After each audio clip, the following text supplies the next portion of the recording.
My name is Deborah Parker, and I'm the Dean of the University of Findlay College of Pharmacy. I'd like to welcome all of you here this evening. I see people from the community as well as our students, and it's nice to see this mix. As a college, we think it's very important to set the example of continuing education for our students. We're all perpetual learners. I see faculty here, and I know that all of us from the community, faculty members, students, we're all here to learn. This is a topic that affects all of us. I want to remind the students in the audience, P3s through 5s, that you do need to complete the post-test after this presentation to get credit for it. Just a friendly reminder. And that said, I'd like to welcome and thank our guests for coming this evening and speaking to us.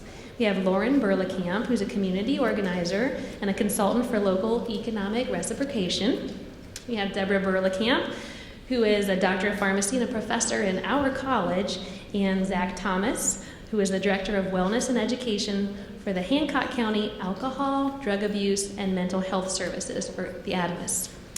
Thank you to all of you. I believe we have our graduate assistants who I'd like to recognize this evening for coordinating this event, and I'll ask Rachel to come to this podium and introduce our first speaker. Thank you.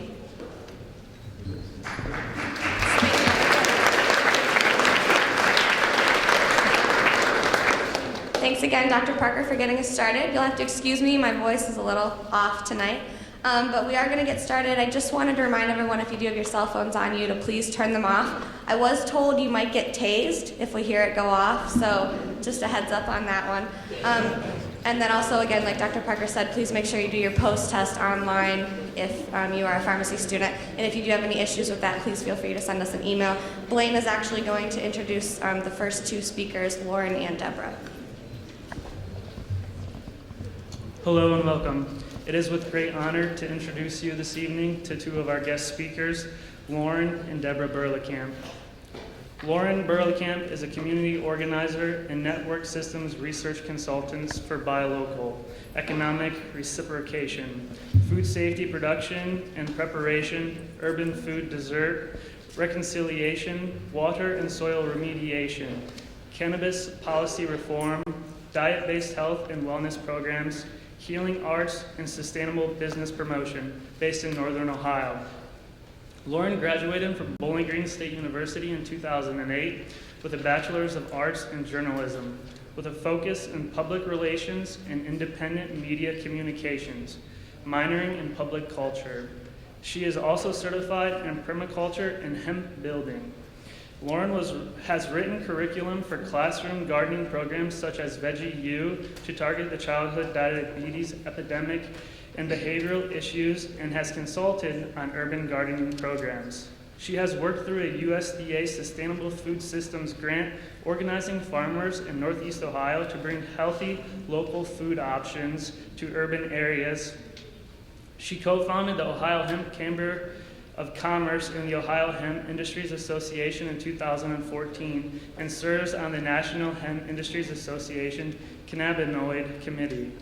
In 2015, Lauren was the National Events Coordinator for the 6th Annual Hemp History Week educational campaign, working with the farm and food advocates to host over 300 awareness events across the country, working to get industrial hemp removed from the definition of marijuana under the Controlled Substance Act.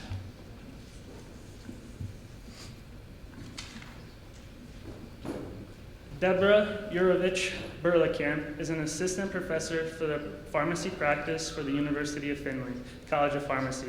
Deborah is a board-certified pharmacotherapy specialist. Her faculty responsibilities include pharmacy law, medication therapy management, pharmacy compounding, and clinical applications. Deborah has over 30 years of broad experience in educational, clinical, hospital, and retail pharmacy. Deborah graduated from the University of Toledo College of Pharmacy with a Bachelor's of Science in Pharmacy with cum laude honors. She is a past board member and president of the University of Toledo College of Pharmacy Alumni Association and past president of the Toledo Area Society of Health Systems Pharmacists. Deborah later graduated from the University of Florida College of Pharmacy with a PharmD and summa cum laude honors. Deborah is an active member of the Findlay community. Findlay's Backyard Mission Trip Project, Habitat for Humanity, and the United Way. She also enjoys participating in local events like the Susan G. Komen Race for a Cure. Deborah's husband is also a PharmD, and they are the proud parents of 4 children, which includes Lauren. They currently live in the Perrysburg, Ohio area, where she has been involved in the community through her local school and church. And our third speaker is going to be Zach Thomas. Zach is currently the Director of Wellness and Education at the Hancock County Board of Alcohol, Drug Addiction, and Mental Health Services. As part of his responsibilities, he serves as the coordinator of the Hancock County Community Partnership and Opiate Task Force, which are established community coalitions focused on substance abuse prevention and mental health wellness promotion. He also served as a grant project manager for Hancock County's participation in the Strategic Prevention Framework State Incentive Grant Program sponsored by the Ohio Department of Mental Health and Addiction Services. Through this grant, Hancock County focused their efforts on the misuse of prescription drugs among all 18 to 25-year-olds within community and developed and implemented a social norms campaign called the I Am Enough Project. Zach began his career serving as director of bands and assistant director of choirs at Liberty Benton local schools from 1999 to 2008. During his teaching career, he taught instrumental and choral music to students in grades 5 through 12. Zach graduated cum laude from Bowling Green State University in 1999, earning his Bachelor of Music Education degree with an emphasis in instrumental music and piano. And at this time, I would now like to welcome our first speaker, Lauren Berlekamp.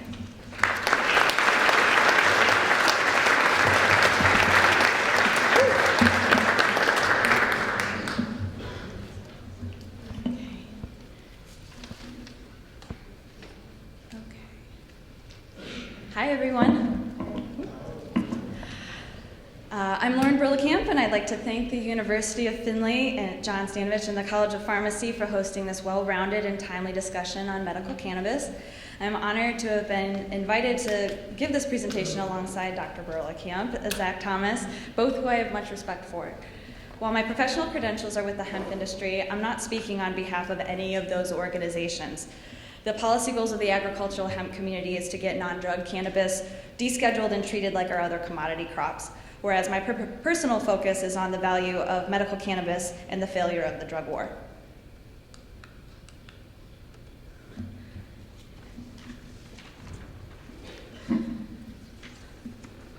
The views I'm presenting are, I have personally researched and are my own for the sake of educating you on the potential positive outcomes of Ohio's legalization.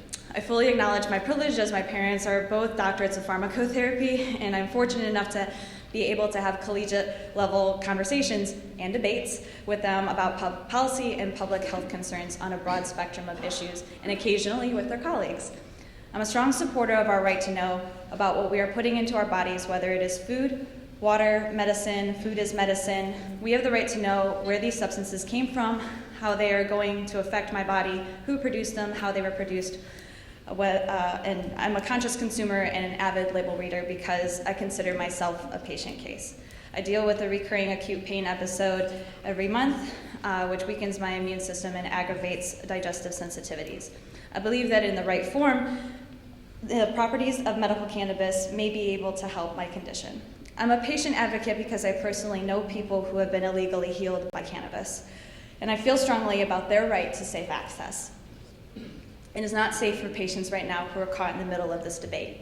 So let's get started. When I speak about the plant with a scientist or to a scientifically disciplined audience, I prefer to use the term cannabis because that's a scientific name. I find the word marijuana to be too politically stigmatized as it relates to the beginning of prohibition for a scientific discussion on the very real therapeutic benefits of the plant and its properties. The American Pharmacy Association feels the same way, as it is discussed on their website. They also accepted the following policy statement last December and doubled down this August. The association supports regulatory changes for more research into clinical efficacy and encourages healthcare provider education to support the development of this discipline. It also advocates that pharmacists assist patients and treat their confidential patient profiles the same as any other prescription medication when documenting use. And if it is legal in your area, the association supports pharmacists' participation in furnishing it to make it safely available. Note that the association opposes pharmacist involvement with regard to adult use, also known as recreational. So if you weren't already aware, pharmacists and future pharmacists, you are very much needed in developing best practices for patient care outcomes within this discipline.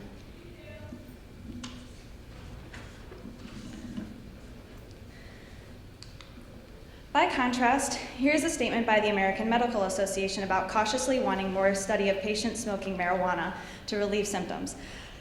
I would like to point out that the AMA committee, schooled in Western medicine protocols, have no experience or formal training with regard to the endocannabinoid system. This system, found in humans and animals, synthesizes cannabinoids between the immune system and the central nervous system. Dr. Berlekamp will be discussing it in more detail during her portion of the presentation. But this system was only discovered in the mid-90s and was not known to exist when the committee members all attended medical school. The total lack of mention of this endocannabinoid system by the AMA indicates that, to me, that it was just not considered in the AMA's statements.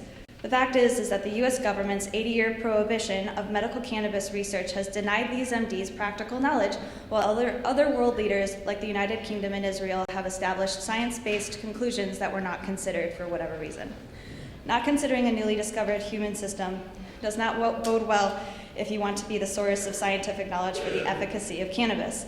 And with regard to this conclusion and any further discussion on administering cannabis, you do not have to smoke it to receive medical benefit.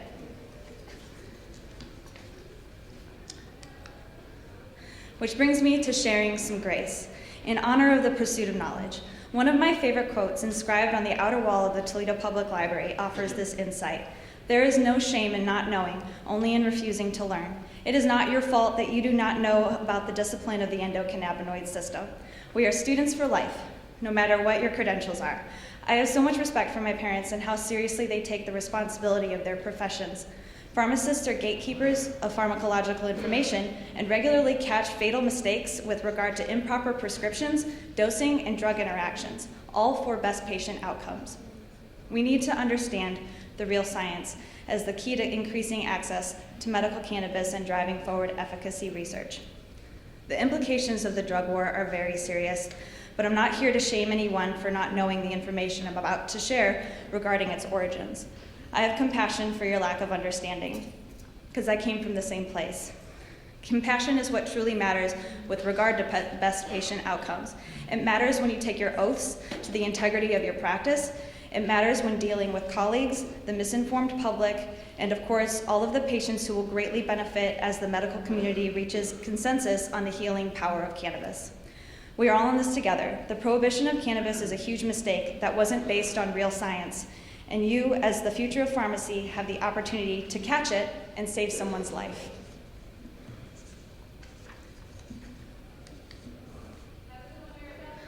Because of my credentials in the hemp industry, I think it's important for me to distinguish the legal difference between hemp and medical cannabis, which is based on the level of THC content, or tetrahydrocannabinol. THC is the psychotropic cannabinoid found in the cannabis plant that only becomes active when heated and decarboxylation occurs. Medical cannabis refers to the use of the cannabis plant and its cannabinoid properties to treat disease or improve symptoms. Plants are grown horticulturally in a climate-controlled environment, like a greenhouse or a room, for the flower and vegetation, usually to produce some amount of THC based on its intended therapeutic use. Industrial hemp refers to the varieties of the cannabis plant and its products, which include fiber from the stalk and mineral-rich, high-protein, high-essential fatty acid foods from the seed and seed oil. These varieties are legally required to have less than 0.3% THC on a dry weight basis in order to be certified as hemp. Plants are grown agriculturally in a field for stalk and seed like our other commodities. Both medical cannabis and hemp are species cannabis.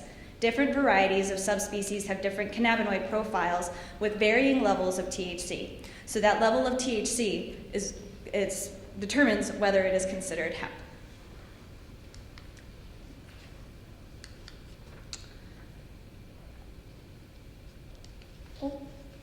Oh no, I pressed the wrong button. Oh no, am I gonna get tased?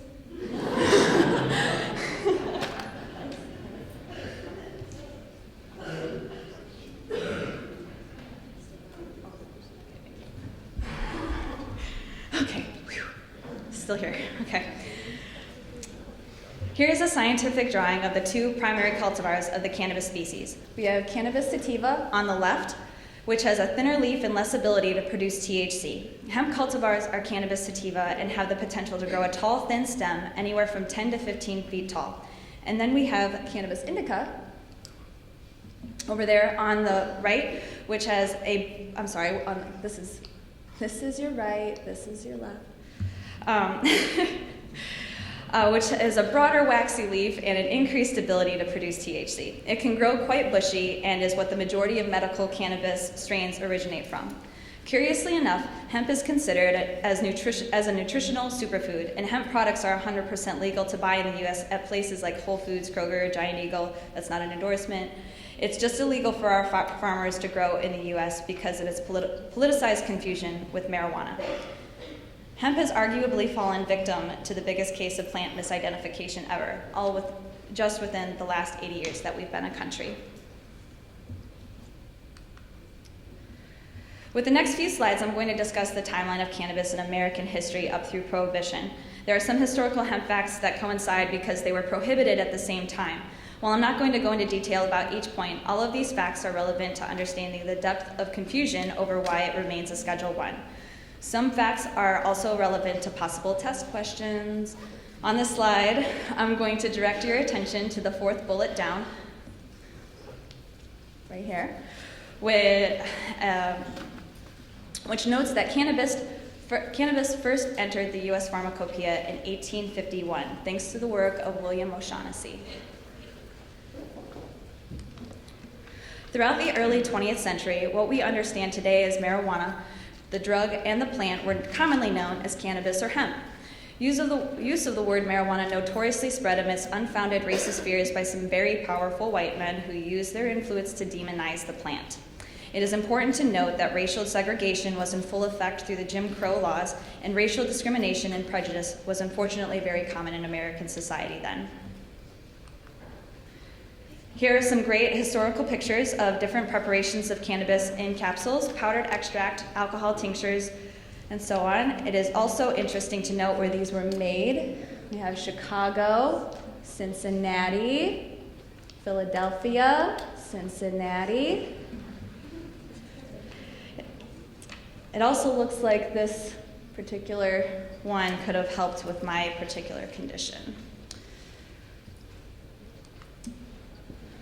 Whether the following men colluded to protect their special interest or not is still unclear, but the intention was the same: use racist fears of immigrants and people of color to demonize cannabis as marijuana.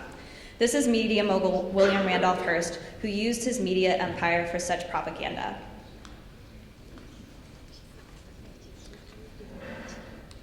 Here are some examples that you can review later, but you got him talking about a Mexican family going insane after they accidentally harvested some marijuana alongside of their vegetables and ate them for dinner and went crazy.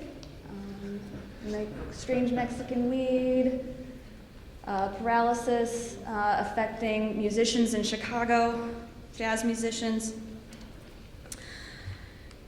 And here is Harry J. Anslinger, the first head to the Federal Bureau of Narcotics, which later became the DEA.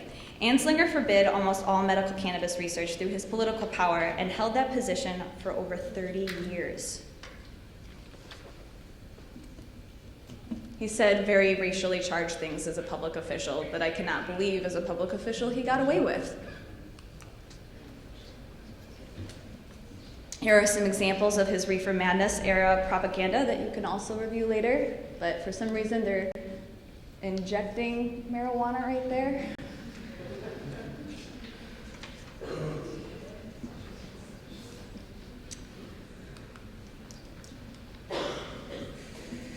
In 1937, the U.S. passed the first federal law against cannabis, ironically enough, despite the objections of the American Medical Association. Dr. William C. Woodward, their legislative attorney, testified on behalf of the AMA, telling Congress that the AMA knows of no evidence that marijuana is a dangerous drug, that marijuana is not the correct term. Yet the burden of this bill is placed heavily on the doctors and pharmacists of this country, and that prohibition loses sight of the fact that future investigation may show that there are substantial medical uses for cannabis. How right he was. The Marijuana Tax Act of 1937 effectively banned cannabis use, production, and sales, including for industrial hemp, unless you had a specially issued stamp that the government refused to issue anyone. Such was the confusion over prohibition of marijuana that even after the law was passed, Popular Mechanics published a 3-page spread in their February 1938 issue touting hemp as the next billion-dollar crop. So this is that 2 pages of that print, so there's actually 3 pages. And this is the stamp, the special stamp that you needed if you wanted to be a producer of marijuana during the war. The USDA's Hemp for Victory propaganda film encouraged farmers to grow over 150,000 acres of hemp for parachutes, Navy rope, and other textiles specifically for the war effort. So even after they prohibited its cultivation, they realized they needed to use it for the war and started assigning these stamps. But the federal government stopped promoting hemp and medical cannabis completely after the war ended. This slide talks about the LaGuardia report released by New York City's Mayor Fiorella LaGuardia that refuted Anslinger's negative claims of marijuana causing people to be violent. Anslinger threatened jail for anyone involved in this study and basically banned the research then. Here is some of the government propaganda for the Hemp for Victory campaign. And you can watch the 11-minute Hemp for Victory video found on YouTube. I highly recommend it. Near the end of the 40s, we're going to pass. That explains a little bit more about Anslinger. And I'm going to skip ahead for the sake of time, to the Nixon administration and the Controlled Substances Act of 1970. So we're fast forwarding to Nixon listing marijuana next to heroin as a Schedule I, but commissioned a study to determine whether it had any medical benefits. In 1972, the Schaeffer Commission that he had assigned to this task concluded that marijuana prohibition should be ended and that the confusion over its medical benefits was due to the exaggerated claims of reefer madness. However, Nixon threw out these findings and started the drug war. Here is Nixon with a famous quote. Similarly to prohibition's early motivations, Nixon was also prone to prejudicial generalizations to demonize marijuana use among certain cultures of people. In this case, it was the Jewish community. Have you ever wondered where the rumor that cannabis kills brain cells came from? In 1974, Governor of California Ronald Reagan cites a study by Dr. Robert G. Heath of Tulane University, which purported to find brain damage in monkeys that had been heavily dosed with cannabis. After 6 years of requests and suing the government, research methodology was released to journalists. The study involved strapping monkeys down and pumping them with the equivalent of 63 Colombian-strength joints in 5 minutes through gas masks, losing no smoke. In reality, the monkeys were suffocated. 3 to 5 minutes of oxygen deprivation causes brain damage, whether you're inhaling cannabis smoke or not. The original conclusion of this study was repeated over and over in anti-marijuana government propaganda for decades. During the Ford era, also noting on this slide, the Ford administration had, along with NIDA and the DEA, banned any further federal cannabis research and only permitted pharmaceutical companies to research medical cannabis. Here's a depiction of the study, and it does a drawing, and then up here you have Ronald Reagan and a cigarette ad.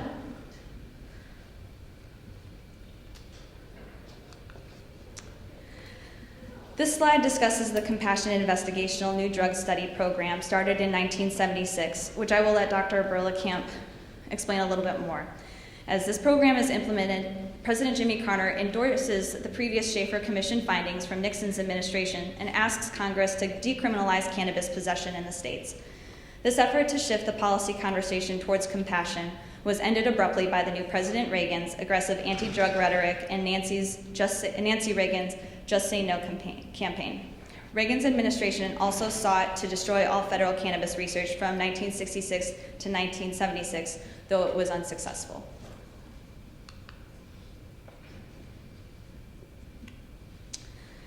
In 1988, the DEA's own Chief Administrative Judge Francis Young rules that cannabis has medical value, but the DEA Director John Lawn ordered that cannabis remain a Schedule I.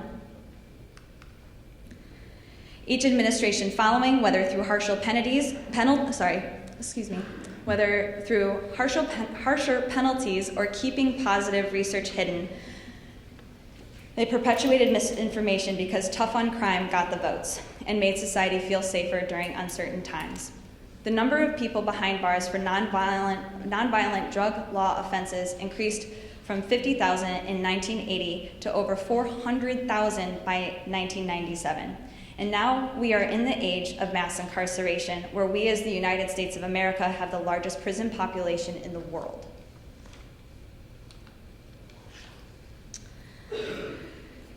Despite the continued drug war, in 2003, the United States of America, as represented by the Department of Health and Human Services, is awarded a patent declaring the properties in cannabis are beneficial and that these cannabinoids are antioxidants and neuroprotectants. That's right, our own government has a policy declaring marijuana, aka cannabis, as having no medical value, while simultaneously holding a patent 6630507 since 2003. Stating that its properties would be useful in treating neurological damage from stroke and trauma or in the treatment of neurodegenerative diseases such as Alzheimer's, Parkinson's, or HIV dementia. We have to get with the times, people. We need to encourage compassionate curiosity in the pursuit of knowledge around medical cannabis now more than ever. If Ohio passes legalization, this will put you as Ohio's medical community at the forefront of global research. I'd also like to note the specific mention of the cannabinoid known as CBD or cannabidiol, which is a non-psychoactive cannabinoid that is also found in hemp and has many anti-inflammatory therapeutic properties. So right in there, cannabidiol. And Dr. Berlekamp will talk a little bit more about that. For far too long, cannabis has been equated with deadlier drugs. Here is a chart from the Centers for Disease Control and Prevention that shows the very stark contrast comparing the number of toxic overdose deaths by what we consider to be dangerous drugs.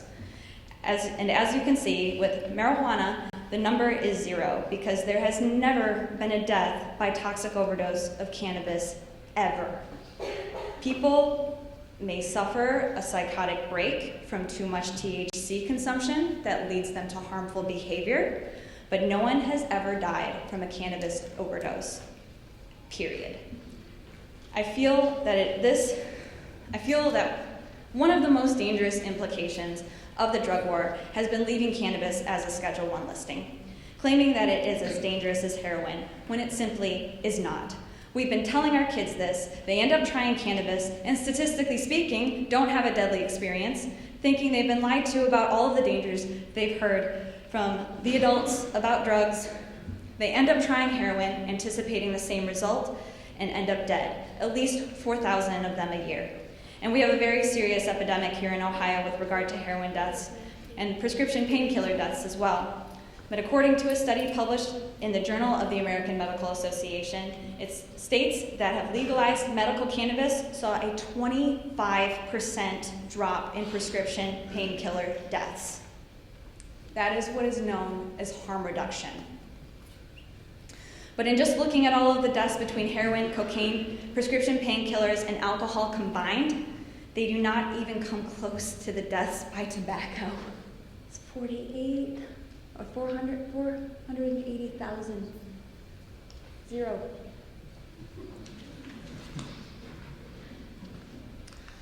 Which brings me to my next point, which is this. It is unscientific to compare the hazards of smoking tobacco with smoking cannabis. They are two completely different plant species with different chemical properties. Cannabis has cannabinoids, tobacco has nicotine. Cannabis smoke and tobacco smoke are not equally carcinogenic, but note that if both are sprayed with certain chemicals while they're growing, the smoke from either has the potential to be more harmful if they hadn't been sprayed with chemicals. Here is a cannabis flower growing in a cannabis field, and here is a tobacco flower growing in a tobacco field. And here are some other cannabis flowers. These are all female plants. as this is the case when standardizing plant clones for medical cannabis production. And here's one for my fellow nerds, a cannabis flower under a microscope. These are terpenes, all kinds of colorful things.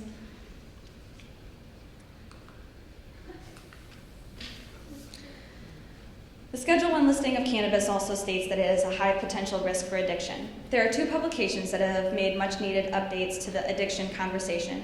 The first up there is a recent book by Johan Hari called Chasing the Scream, which dives deep into studies about addiction, looking at traditional addiction studies that showed if you put a rat in a cage with two water bottles, one filled with water and the other filled with cocaine or another addictive chemical substance, that the rat will eventually neglect its health and die addicted to the water bottle with the addictive substance. Recently, the studies have been adapted to include a version where the rats are put in a cage with other rats and toys and the best food, and again with the two water bottles, one with pure water and the other with an addictive chemical substance. And they found that because the rats had a higher quality of life, while each of them tried the substance-laced water, they didn't fall into addiction and led normal, healthy rat lives with their other rat friends. What is our society's harshest penalty other than death? Solitary confinement. Isolation. So of course the rats in those earlier studies died from their addictions. They had nothing better to live for. So sobriety isn't the opposite of addiction. Meaningful human connection is the opposite of addiction. One's quality of life is the determining factor on whether that person feels a need to fill a void with a chemical substance or a habit that triggers a dopamine response. Why does sex sell? Because it taps into that instinctive desire for human connection. People can be addicted to all kinds of non-drug behaviors in order to cope, such as gambling, shopping, Facebook. I've heard that if we legalize marijuana, there's an increased public health risk for addiction. Well, as it turns out, the most important public health study you've never heard of all ties the likelihood of addiction not to the availability of substances, but to the number of traumatic experiences someone had as a child.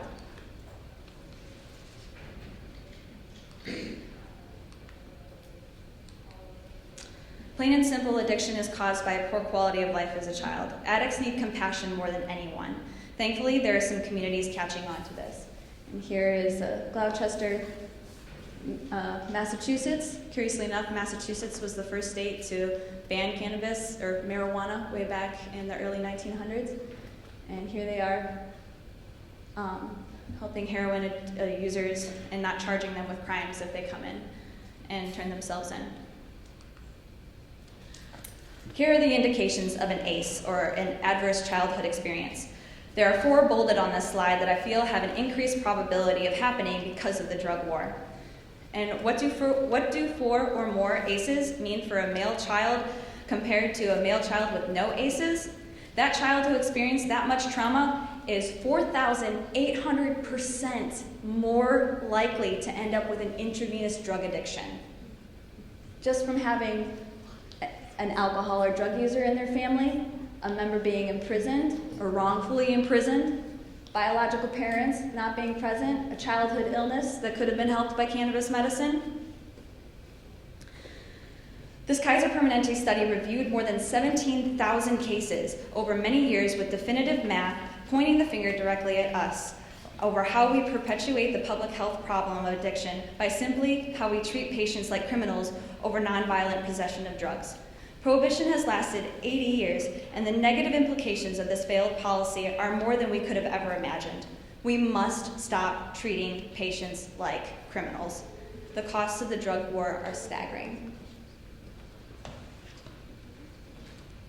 Especially considering the unscientific racist intentions behind the beginning of Prohibition and the current racial disparities of drug arrests. In a study by the American Civil Liberties Union, it was found that blacks are 4 times more likely than whites to be arrested for possession of cannabis in Ohio, even though consumption rates are the same. These arrests cost us around $120 million a year, and the bottom line is that the drug war is an expensive failure when directed at the user, whether they are a legitimate patient or just simply someone coping. While Ohio decriminalized as a state, here's a map of areas that still have harsher penalties locally that you can review later. One of the things to look forward to is if issue 3 passes, we will be able to continue toward a more compassionate society by giving people a fresh start who have been affected by a nonviolent cannabis charge on their record. A single nonviolent possession charge can mark someone for life with hundreds of implications that affect their ability to achieve a higher quality of life. I encourage you to read more about this initiative that will be ready to vote on by the Ohio General Assembly if Ohio legalizes on November 3rd. Here is a policy statement by the Law Enforcement Against Prohibition that I encourage you to review. We are discovering every day more and more about how wrong we are as a society to let the drug war continue another minute.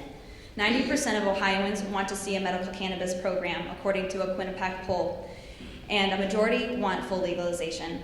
Ohio's legislature has no interest in ending prohibition or even crafting a medical alternative, which they could have done with issue 2, but instead crafted their legislative initiative to explicitly block issue 3 and further restrict our ability to get another legalization option on the ballot in the future as citizens. This is what bad government looks like, folks. I'm going to skip this slide because it appears to be out of order, but does it discuss disease clusters in Ohio? It's not like the state doesn't have guidance from the federal government. This is the Cole Memorandum, released in 2013 to help guide state enforcement around marijuana legalization. The Department of Justice found as a matter of policy that state-authorized marijuana activities were less likely to threaten the enumerated federal policies than unauthorized activities. So what are they waiting for?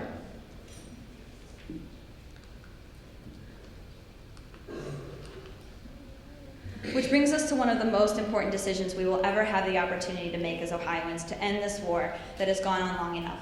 Issue 3 will legalize medical cannabis and adult use while establishing 10 initial constitutionally protected properties that a regulatory commission will have the option to expand after close observation to the rollout. Issue 3 will appear on the ballot with inflammatory language, implying it is a monopoly, which it isn't, in order to scare voters, because the ballot language was written by a career politician, elected official who isn't interested in ending prohibition, no matter what it looks like. Why is this a constitutional amendment? Because every citizen initiative attempting to legalize cannabis is a constitutional amendment, so that a hostile state legislature can't immediately overturn it.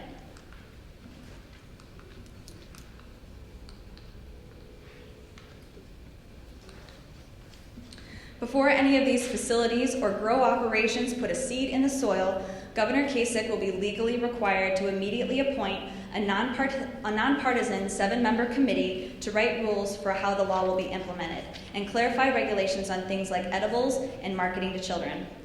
Regulations that the entities will have to abide by, these regulations will be such that the entities will have to abide by, or else they will not legally be able to operate. If the commission writes rules that any of the license holders violate, the licenses can be revoked and assigned to a different entity.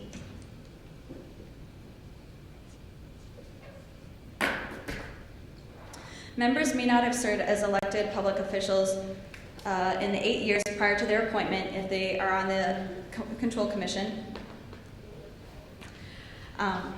Sorry, I don't want to get tased. I really don't want to get tased. Okay. And they include, a licensed Ohio physician, a licensed Ohio attorney, an Ohio-based patient advocate, could be a pharmacist, an Ohio resident with a demonstrated experience in the legal marijuana industry, an Ohio resident with a demonstrated experience in business, a sworn Ohio law enforcement officer, and an Ohio citizen member of the public would make up this commission, overseen by the governor. Here's a list of licenses able to be issued or revoked by the commission, including wholesale grow, cultivation extraction facilities, marijuana product manufacturing facilities, adult use retail stores, nonprofit medical dispensaries, and personal home grow. The 10 constitutionally protected properties will be home to the wholesale grow, cultivation, and extraction facilities and will be located in Butler, Claremont, Franklin, Hamilton, Licking, Lorain, Lucas, Delaware, Stark, and Summit counties. If the commission writes rules that any of these license holders violate, licenses can be revoked and assigned to a different entity. Commercial growth will be restricted to the 10 properties, but again, violators of the rules could be removed by the commission.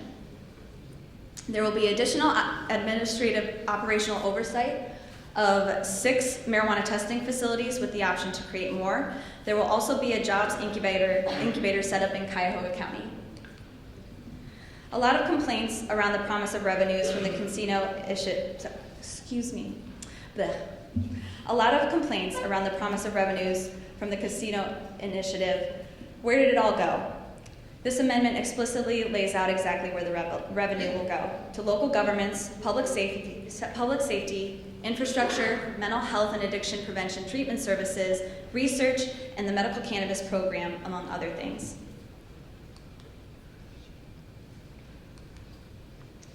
Because medical patients and adult consumers will consume legally produced marijuana in Ohio, it is imperative that it be fully makeup. Here's the beginning list of conditions that would be approved for medical cannabis use, which the Commission will be able to add to as needed. And for the sake of time, you can review this later.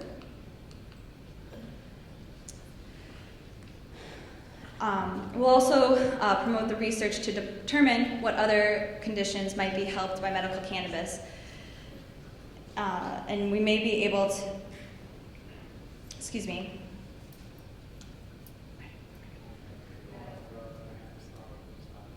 Stop here? Oh, I'm already at 35 minutes. Sure.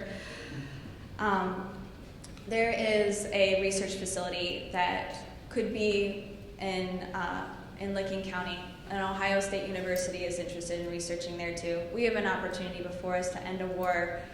There are other implications. There are obviously health implications to legalizing cannabis, but I think that we, as adults in this modern era, can figure out how to work together to come up with compassionate solutions. You can save someone you love with cannabis. Thank you.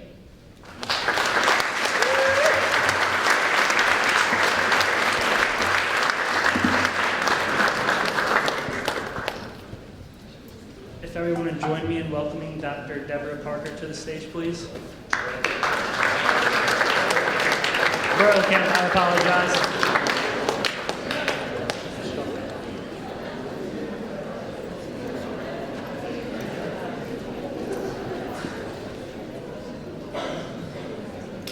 I didn't know you were presenting tonight. Turn this just a little bit because I practice with my computer in front of me, so this is my computer right here. Hello everyone, thank you for coming this evening.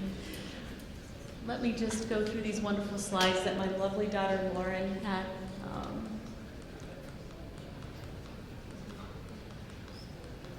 We just have so much to say, we really do. So these are my objectives, and I want to let you know that putting a lecture together like this hasn't been easy. It's very important for me to start off by saying that when I first was invited to do this, I thought of my daughter as Bob Marley and Zach Thomas as the Men in Black, and I'm here in the middle. But that was how I envisioned it, and I was the mom in the middle, and then Lauren said, you know, you're Dr. Mom. So anyway, she's obviously not Bob Marley. It's very important for me, though, to tell you that I care deeply about the communities that I've lived in and worked in, and the families that are there, my colleagues' families, and I care about a lot of things in this world. I care about climate change, healthcare, crime, disasters, world disasters, the presidential election, you name it, I care about it. I'm here today because of love. My daughter, without my love for her and the desire to hear what she had to say, I wouldn't be standing here tonight talking to you about this subject. I really literally thought she was, friends with Bob Marley. I was just, inundated with cannabis, and I'm just here because I loved her enough to listen to her. And one of the things that I've learned in the past couple of months taking care of my aging parents is that in spite of all the medical care that we can give somebody, love is the most important thing that we can give them. I've been a pharmacist for over 30 years and went back to pharmacy school after my children grew up to get my doctorate degree in pharmacy. I was old. when I started doctorate in pharmacy degrees. That's how much I love medicine. I love helping people and taking care of them. And if I do my best to heal the sick and relieve their suffering, I've loved them and fulfilled my oath as a pharmacist. I grew up in the 70s, surrounded by the drug culture. My dad is a recovered alcoholic. He's been in AA for 37 years, so I know what it's like to be in a family that is affected by addiction and had all the problems that are associated with that. We dealt with all those things. I went to the University of Toledo, and I worked hard, and I also had fun. And when I graduated and got married, we moved to Perrysburg and started a family. And I, as any responsible parent, I wanted to have them grow up in a drug-free environment and not addicted to substances, especially because I was raised in a home with addiction problems. Perrysburg High School and Perrysburg schools have had a pretty bad prescription opiate and heroin problem, and that's where my children went to school. Several of their friends have died of opiate overdoses, whether they're Oxycontins, Percocets, or heroin. I also have a good friend from college whose son died in their basement of a heroin overdose. So because of that, I sit on the Hancock County Opiate Task Force Education Committee. I asked to be put on that because I care about the community. Those of you who know me know that I have gone through some recent trials. I believe that excessive and alcohol and marijuana use would have impaired my judgment in dealing with these trials. I don't believe that using weed recreationally is healthy for any young person with a developing brain. It can be addictive, it can cause death via lack of judgment, and it has adverse effects and can cause dangerous consequences, just like alcohol. I state the above to set the stage for my talk, which I believe is a reasonable discussion and call to action for our medical community to consider the options that medical cannabis has to offer as a therapeutic modality.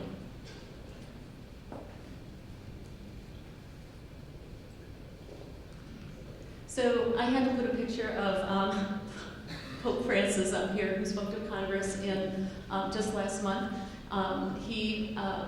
One of the things that he said really hit me, that legislative activity is always based on care for the people. So let's that be true for us, please. Not because of political interests or because of financial interests. Let it be because of care for the people.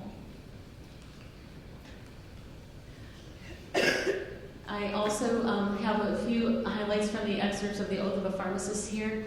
I consider the welfare of humanity and relief of suffering my primary concern. I believe in optimal outcomes for my patients. I have a lifelong obligation to improve my professional knowledge and competence, and I hold myself in colleagues to the highest principles of our profession's moral, ethical, and legal conduct. And I will embrace and advocate changes that improve patient care. Where is medical cannabis legal? It's legal in 24 states and in Washington, D.C., and it's on our ballot for the election on November 1st. And why is it legal in the 24 states? I'm just going to go over a brief history, not repeating some of the things that Lauren said. Okay, now what do I do?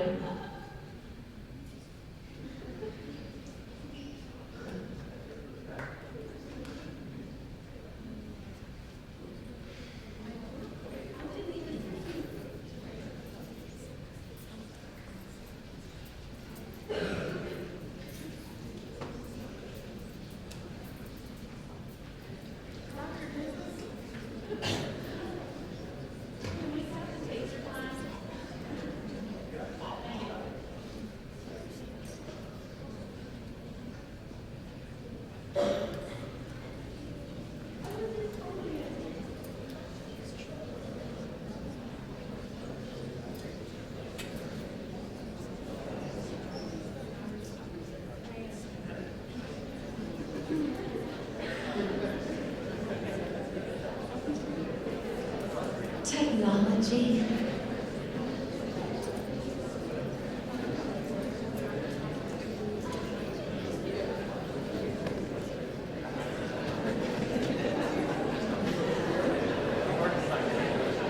We will take a brief intermission.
All right, break's over.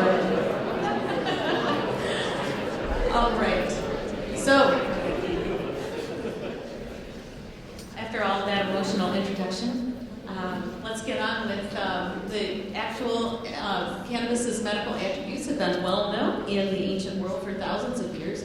It was used as an analgesic, childbirth anesthetic, migraines, and insomnia treatment, with documented use in ancient texts in China, India, and Egypt. It was in the USP for about 88 years, and it was widely used in patent medicine. Sir William Osler was one of the 4 doctors who founded Johns Hopkins, and he has often been credited with being the father of modern medicine. And he wrote the first textbook of internal medicine, The Principles and Practices of Medicine. Some of you might be familiar with it. And in all 3 editions, he wrote that cannabis was the best treatment for migraines. I'm just going to skip a lot of these slides, but going through the Nixon and Anslinger war on drugs, various court cases, including patients who sued for access, and the state laws that challenge the federal government's position have brought us to the point where cannabis is now being discussed as a medical option and is legal in 24 states and Washington, D.C. It can still be terrifying, however, for most medical professionals, community leaders, legislators to openly discuss it without fear of repercussion. This slide is worth looking at. If you want copies of these slides, we're going to have an announcement later about how to access some of these links. But the Compassion Investigational New Drug Program was run by the federal government in the 1990s, actually ended in the 1990s. And there's one remaining patient. His name is Irvin Rosenfeld, and he continues to receive government-issued rolled marijuana cigarettes for the treatment of his medical condition. So I would look into this compassionate IND program with respect to marijuana. I'm going to skip this slide as well. It's just some of these laws and battles that have occurred on a statewide level. This brings us to the United Kingdom, and the Science and Technology Committee in the House of Lords wrote a report on cannabis's potential medical benefit. The report recognized the long medical history and anecdotal reports and emerging research findings and paved the way for GW Pharmaceuticals' research and manufacture of a whole plant extract for the use of multiple sclerosis. The research began in 1999, and it just became approved by the FDA this year, but prior to that, it was approved in 24 countries. These are the states where medical marijuana is legal. I do have Louisiana bolded down here, but I should have had Connecticut bolded too, because these are states that have pharmacy control over dispensing. In Connecticut, patients are monitored in the same way as if they were being treated with any prescription medication, with written treatment goals and counseling on side effects of drug interactions. Only physicians may grant patients a medical marijuana license, and they can receive up to 2.5 ounces a month. It's tracked, and doses are titrated based on the type of product that they use. Pharmacists may not tamper with any product that arrives from growers. Louisiana just legalized it this year, and they have until December 1st, 2016 for the Louisiana Board of Pharmacy to establish the rules for dispensing medical marijuana prescriptions, and the State Medical Board of Examiners to create rules for prescribing.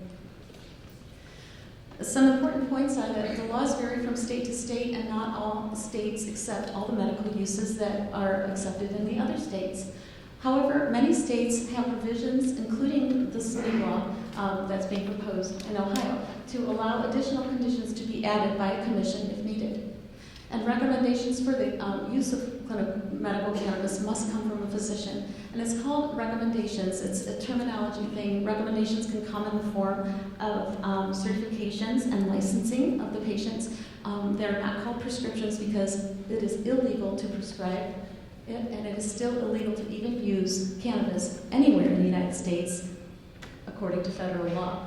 And why is this? It's because it's a C1 controlled substance. So many of you know what a C1 controlled substance is. It is a drug that has a high potential for abuse. It has no currently accepted medical use in the United States. It may not be prescribed, and there is a lack of accepted safety for use of the drug. Now we know that most of this is not really true. So which of the state laws are right and why? Well, that's kind of a rhetorical question because who has made these decisions so far are the lawmakers and with support by law enforcement and or the people in various ways and formats for legalizing. We need more input from medical professionals, doctors, and pharmacists and nurses. We are the medication experts as pharmacists, and it should be made a priority. And I believe that the FDA has inadvertently caused confusion by ignoring and procrastinating the movement from cannabis from the C1 category. It is also used medically internationally in several Western European countries. Germany, France, our favorite places, Germany, France, Poland, Canada, Austria. And it is legal also in these other countries for medical use. In Israel, under controlled circumstances, it is not legal for recreational use there. But Raphael Mechoulam, who is known as the father of marijuana research, since 1963, he has identified THC and CBD at the university, and throughout Israel they treat young and old for a variety of conditions, including Alzheimer's and cancer. It's grown in highly controlled government facilities, and any patient that needs it is $100 per person per month, regardless of the amount that they need. That's a picture of Raphael Mechoulam. And he discovered THC in 1964 and was the leader of the group that discovered anandamide, which is an endocannabinoid, in 1992.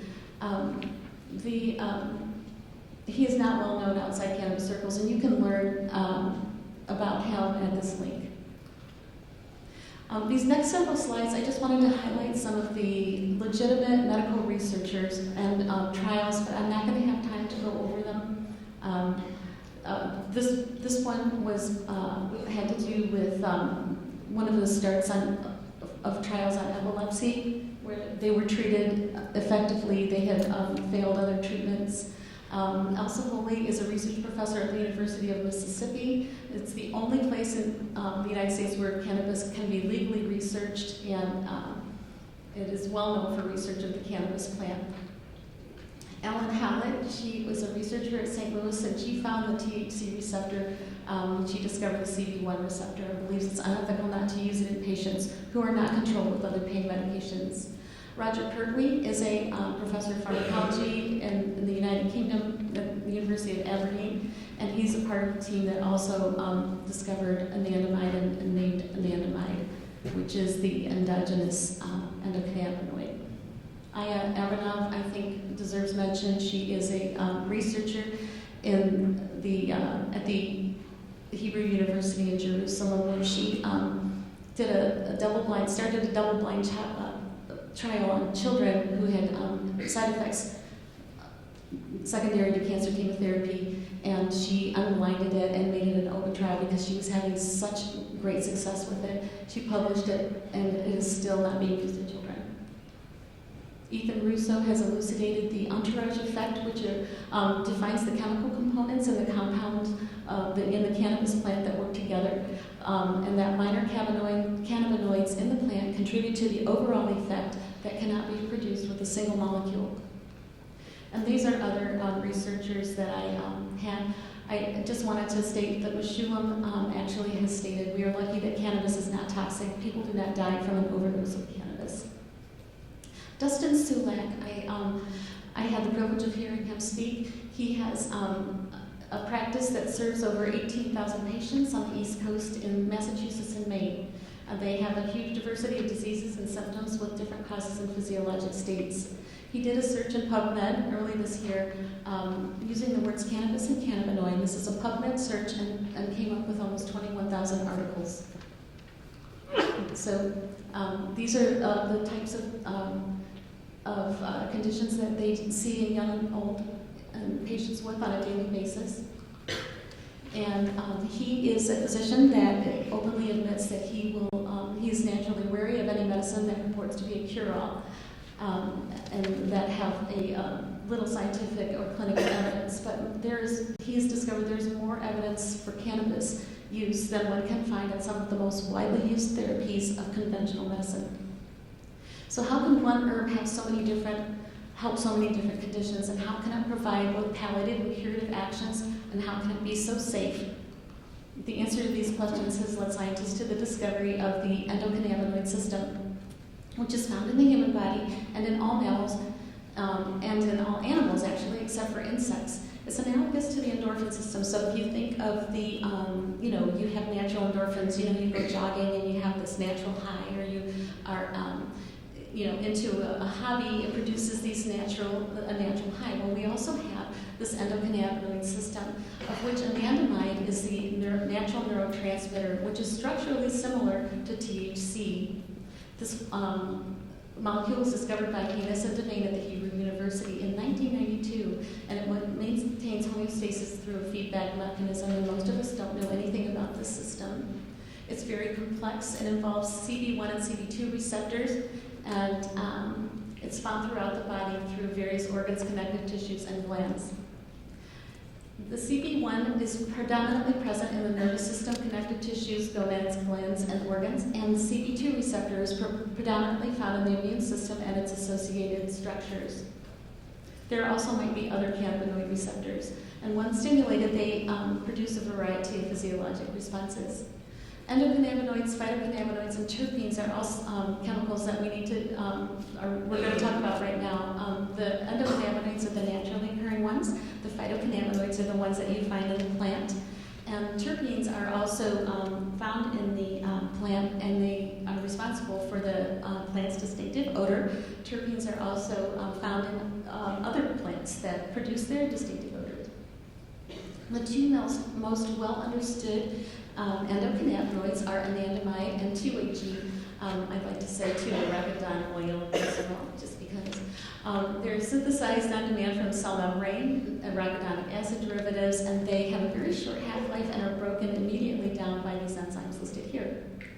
The phytocannabinoids, delta-9 tetrahydrocannabinol, or THC, is the most infamous and popular and psychoactive component of the cannabis plant, and is responsible for the high. The cannabis plant also contains cannabidiol and cannabinoids, of which cannabidiol and cannabinol are two of the most well-researched ones. They are not psychoactive. So these, however, are still illegal and are in the C1 category. There are other medicinal herbs that also contain non-psychoactive cannabinoids, such as echinacea. And terpenes have a medical benefit. Terpenes are found in cinnamon, ginger, some of the citrus fruits, eucalyptol, rosemary, and basil, and they have low toxicity and don't have any direct psychoactive effects, but they might enhance some of the psychoactive effects of the other cannabinoids in the plant. A couple of things to say about THC versus CBD. Different strains of the marijuana plant, the strains that you see in some of the television shows that you work on or watch, when you see all of the glass cases and everything, are bred to have different levels of THC, CBD, and terpenes, and that's why there's so many of them. Charlotte's Web is the oil that is used in epilepsy in Colorado, for which a lot of families move out there if they have a child who is desperate and not responding to traditional anti-epileptic drugs. The ratio of CBD to THC is 30-1, and it is a non-psychoactive to one part of the psychoactive THC, and it does fluctuate some. It's also believed that plants that are higher in CBD were thought to be more sedating, and that ones that were higher in THC were more stimulating. But there's other science that refutes that now, but it's just interesting to note. There are many plants, or many cannabinoids in the cannabis plant. There are more than 100 of them, and about 6 of them are psychoactive. These are just some pictures of, there are lots of chemicals, lots of cannabinoids, and they all fit into these receptors, and these listed here are the ones that are most researched. There are many different strains. Like I said, they can be customized or bred, and the issues with these as a medical professional are that there are issues with standardization and consistency between the products. So how am I going to use the same thing for the same patient in the same medical condition? And the laboratory measurements of these things can be done. There's actually a TLC. It's a I want to say machine, but in Dustin Sulak's office, one of his relatives is a biomedical engineer, and they actually can test the cannabis that the patient brings in and know exactly the different levels of cannabis and THC that are contained within that particular strain. So this is all really, really new. So anyway, the mechanism of action, anandamide inhibits cyclic AMP through G protein coupling in the target cells, which are the CB1 and CB2 receptors. And in the postsynaptic cell, the influx of calcium and upregulation of neuroreceptors causes the enzymes to synthesize the 2-AG. And that moves retrograde across the synapse to the CB1 on the presynaptic cell and closes that channel and halts glutamate release. And all of the different cannabinoids perform this in different ways, and the ultimate task is homeostasis. So THC works similarly, and it's very structurally similar to anandamide and 2-AG. The medical conditions listed that I'm going to be discussing might be related to deficiencies in the endocannabinoid system, and the external administration of phytocannabinoids theoretically may replace these deficiencies. Receptors and the response depends on the receptor ligand response depends on the ligand concentration, the presence of other cannabinoids at the receptor, and the receptor density and the state of activation, as well as the levels of signaling proteins. So these are different effects of the cannabinoids which depend upon the particular chemical and the amount in the strain, and they may or may not have psychoactivity depending on the THC-CBD ratio. And you can see that this list is really huge. And I can tell you that when my daughter began telling me about all of these different things that this wonderful drug can do, I think my eyes rolled back in my head so far that I was probably looking like her. When I was like, you have got to be kidding me. There is no way that a drug can do all of this. And I would not listen to her. I shut her down. But with her persistence, I am here today to talk to you about the fact that there has been legitimate research done in almost all of these different conditions. This is a combined list of accepted medical uses in medically legal states, including seizures, pain, MS, muscle spasms, Parkinson's, traumatic brain injury, and I find that to be interesting, especially because the NFL was talking about using it for their players who had concussions. Agitation of Alzheimer's, Tourette's, ALS, Crohn's disease, different GI conditions, etc. I had to put this slide in here just because the Meshulam documentary that I watched, this was actually kind of humorous to me. He said, here are the effects: calm social enjoyment, talkative laughter, disorientation, and being open to discussion. Very scientific there. So here, the three areas of side effects that we have the most concern with are cardiovascular, respiratory, and the central nervous system. So these are basically the most serious side effects that you're going to run into with cannabis. Tachycardia, palpitations, and hypertension. Some of our OTC medications cause that. Respiratory, it definitely causes bronchial irritation, and it can cause coughing and wheezing, sputum production, and the multitude of CNS effects, including attention disturbances, disorientation, memory loss, lethargy, etc., and slow reaction times, pretty much like alcohol. GI effects can cause nausea, vomiting, dry mouth, and constipation. And interestingly, it's dose-related because these are also used to treat nausea and vomiting. So if you continue to use it, you might experience these side effects if you overuse it. Also blurred vision, tinnitus, and numbness. Other consequences are that it's possibly associated with the decreased development of areas in the brain, especially in the youth who have begun regular smoking prior to the age of 15, and induce schizophrenia in those who are already predisposed to it due to family history. And just like alcohol, because of lack of judgment, accidents and death, suicide has been reported, and ER visits and burns and diversion are also adverse consequences similar to excessive alcohol use. And this leads to major problems for law enforcement. So now I'm going to talk a little bit about some drug delivery methods. The two I'm going to focus on are the lungs and the oral ingestion.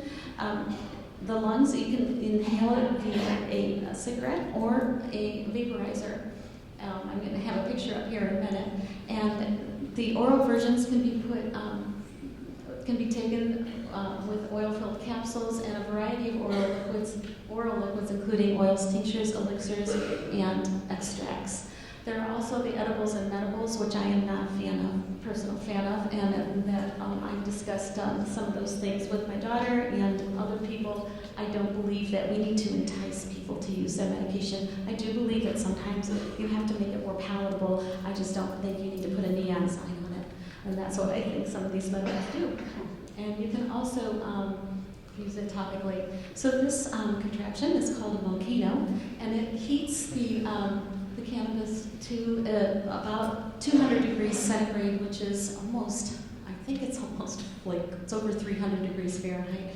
And it just goes into this bag, and most of the medical patients that I viewed on videos use that bag at the University of Israel, or the Hebrew University in Israel, and they use this bag to inhale their medication. This is Urban Rosenfeld. It's kind of a silly picture, I think, but this can of rolled marijuana cigarettes was actually issued to him by the U.S. government, and he gets a can of it every single month, and he has since 1982, and he still smokes them. I met him, and I have a picture with him. I actually have a picture of him with a book, with him holding the cigarettes and him actually holding the cigarettes, because he's allowed to walk around with them because it's legal for him only. He's the only one. So anyway, the full extract cannabis oil, these are different. They can be pulled up into oral syringes. They can be measured. This is kind of a black tarry substance. This is what a lot of the children use who are using it for epilepsy. And it can be used topically and transdermally. I do want to, I don't really know how much time I have left, but I'm going to just keep going and wait to be tased.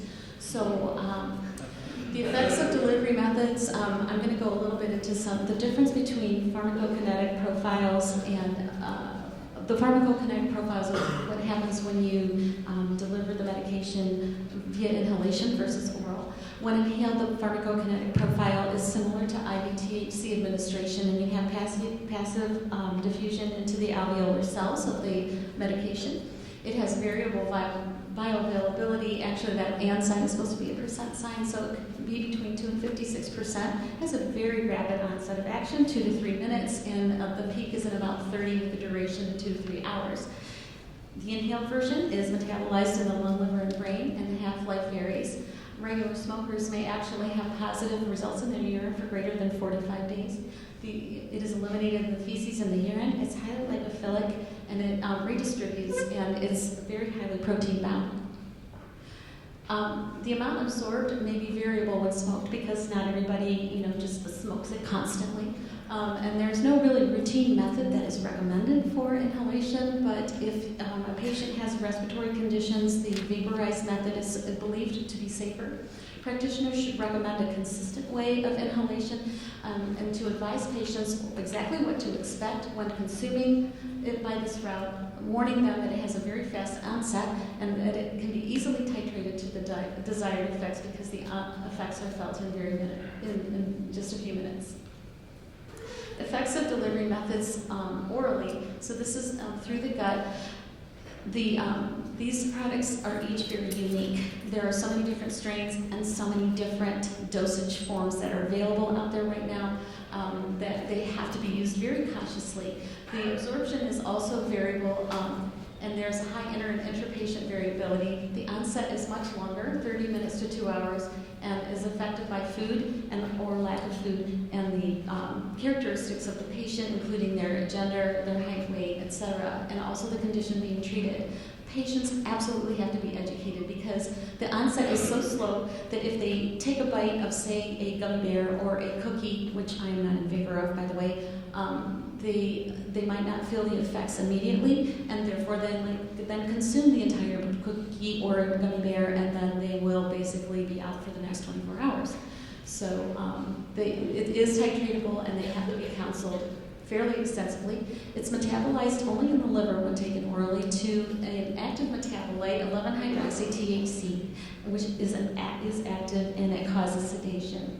So the half-life is also much longer. It's 20 to 30 hours. I'm not going to spend a lot of time on this particular slide, but the moral of the story is that patients have to know their doses. They have to know how to titrate and understand how to use the product and monitor their responses and monitor their side effects. Different strains will affect their response. Intolerance will develop, or will probably develop, but interestingly, any drug holiday with cannabis can actually reverse the tolerance, and they can go back to a previous state, and there are different tolerance regimens. I'm not going to go over the oral mucosa PK profile, but there is an oral mucosal product out called Cineres, which I'll be talking about in just a moment. So the summary of this is there are a variety of dosage forms available, and there should be a shared decision-making model between the patient and the practitioner, which is based on preference, effectiveness, and tolerability, and body weight type and condition.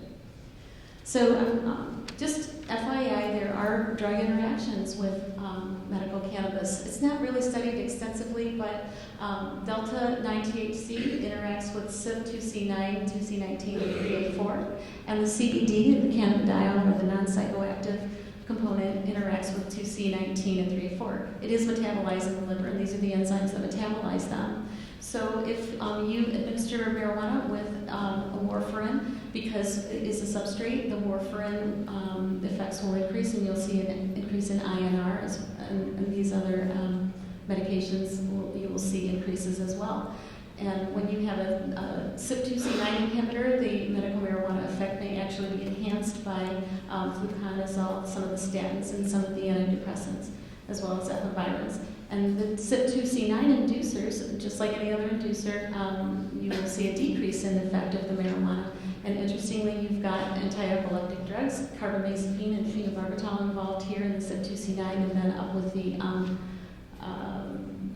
substrate, there's valproic acid. So if you give marijuana with valproic acid, you're going to see an increase in effect of valproic acid. So we have to watch that too.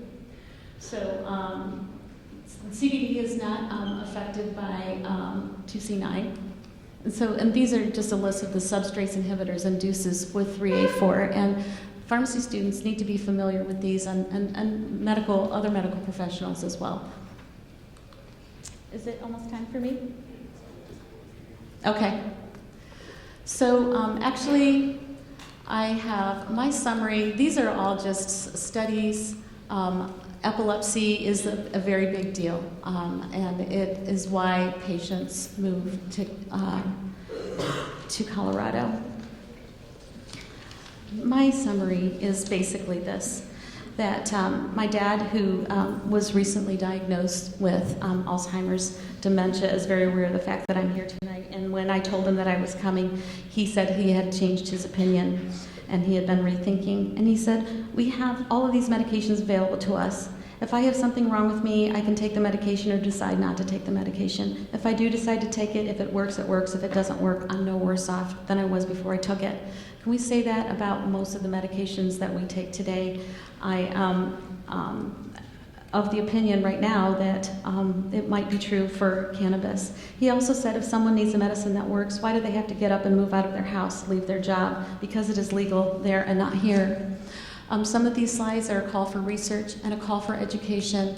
There are lots of questions that I have. I think that we need to educate ourselves, and I think that we need to expect our legislators to recognize that this is a very important medicine, and that it should be allowed to be researched, and we should not have so many barriers that we have to worry about. It may be obvious that to some that I'm new to this area. I know so very little compared to practitioners who have been dealing with this. I'm learning and I have questions. I don't want to poison our children and leave the decision. I also don't want to leave the decision making to a group of businessmen. What I worry about most is what I don't know. And I think we should find this out together. That's all I have.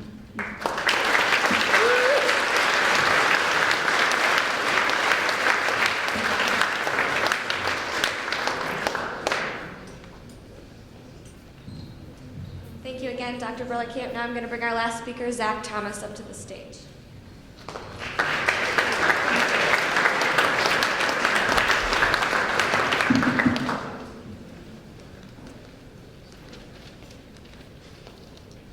Well, thank you very much for having me this evening, and particularly thank you to Dr. Cineres and the College of Pharmacy for asking me to stand up here today and represent not only the Animus Board, but also the Opiate Task Force and the Community Partnership, all of which have publicly stated that they are opposed to marijuana legalization.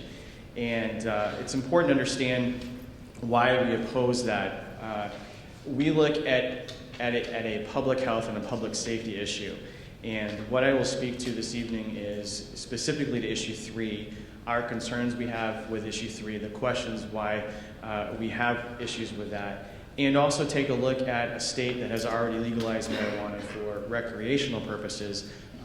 Colorado has had 2 years of data to show us what can potentially happen in Ohio if we were to legalize marijuana.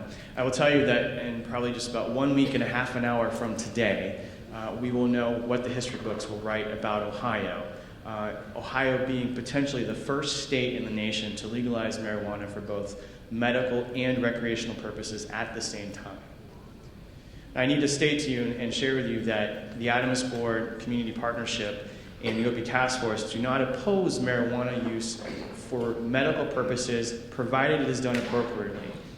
There is no other drug on the market that we have legalized through constitutional amendment, through a vote, to be used. It has gone through an FDA process that is rigorously studied and tested, and that is why we oppose, because to allow the public to decide what is right for themselves without it being appropriately tested affects the safety and public health of our communities. So I want you to think about this.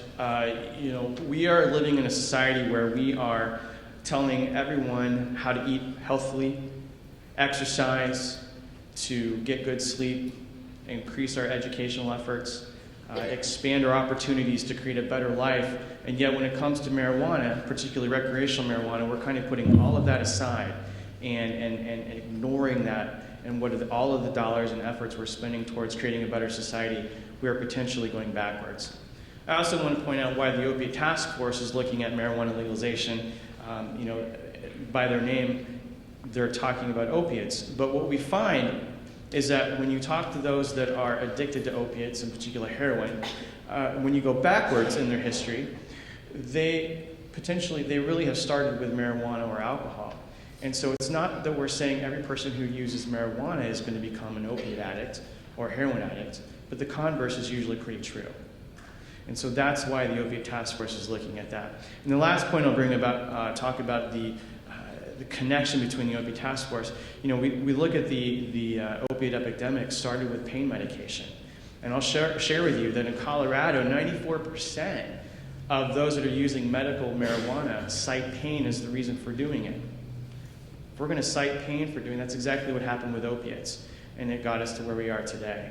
And so that's why the Opiate Task Force is concerned and wants to be aware of what could potentially happen with issue 3 should it pass. So what I want to do is I want to walk through the ballot initiative that many of you will see next week, talk about the language and what our concerns are with that. So the actual title states that above right there that you see. There's been a lot of argument about it being a monopoly.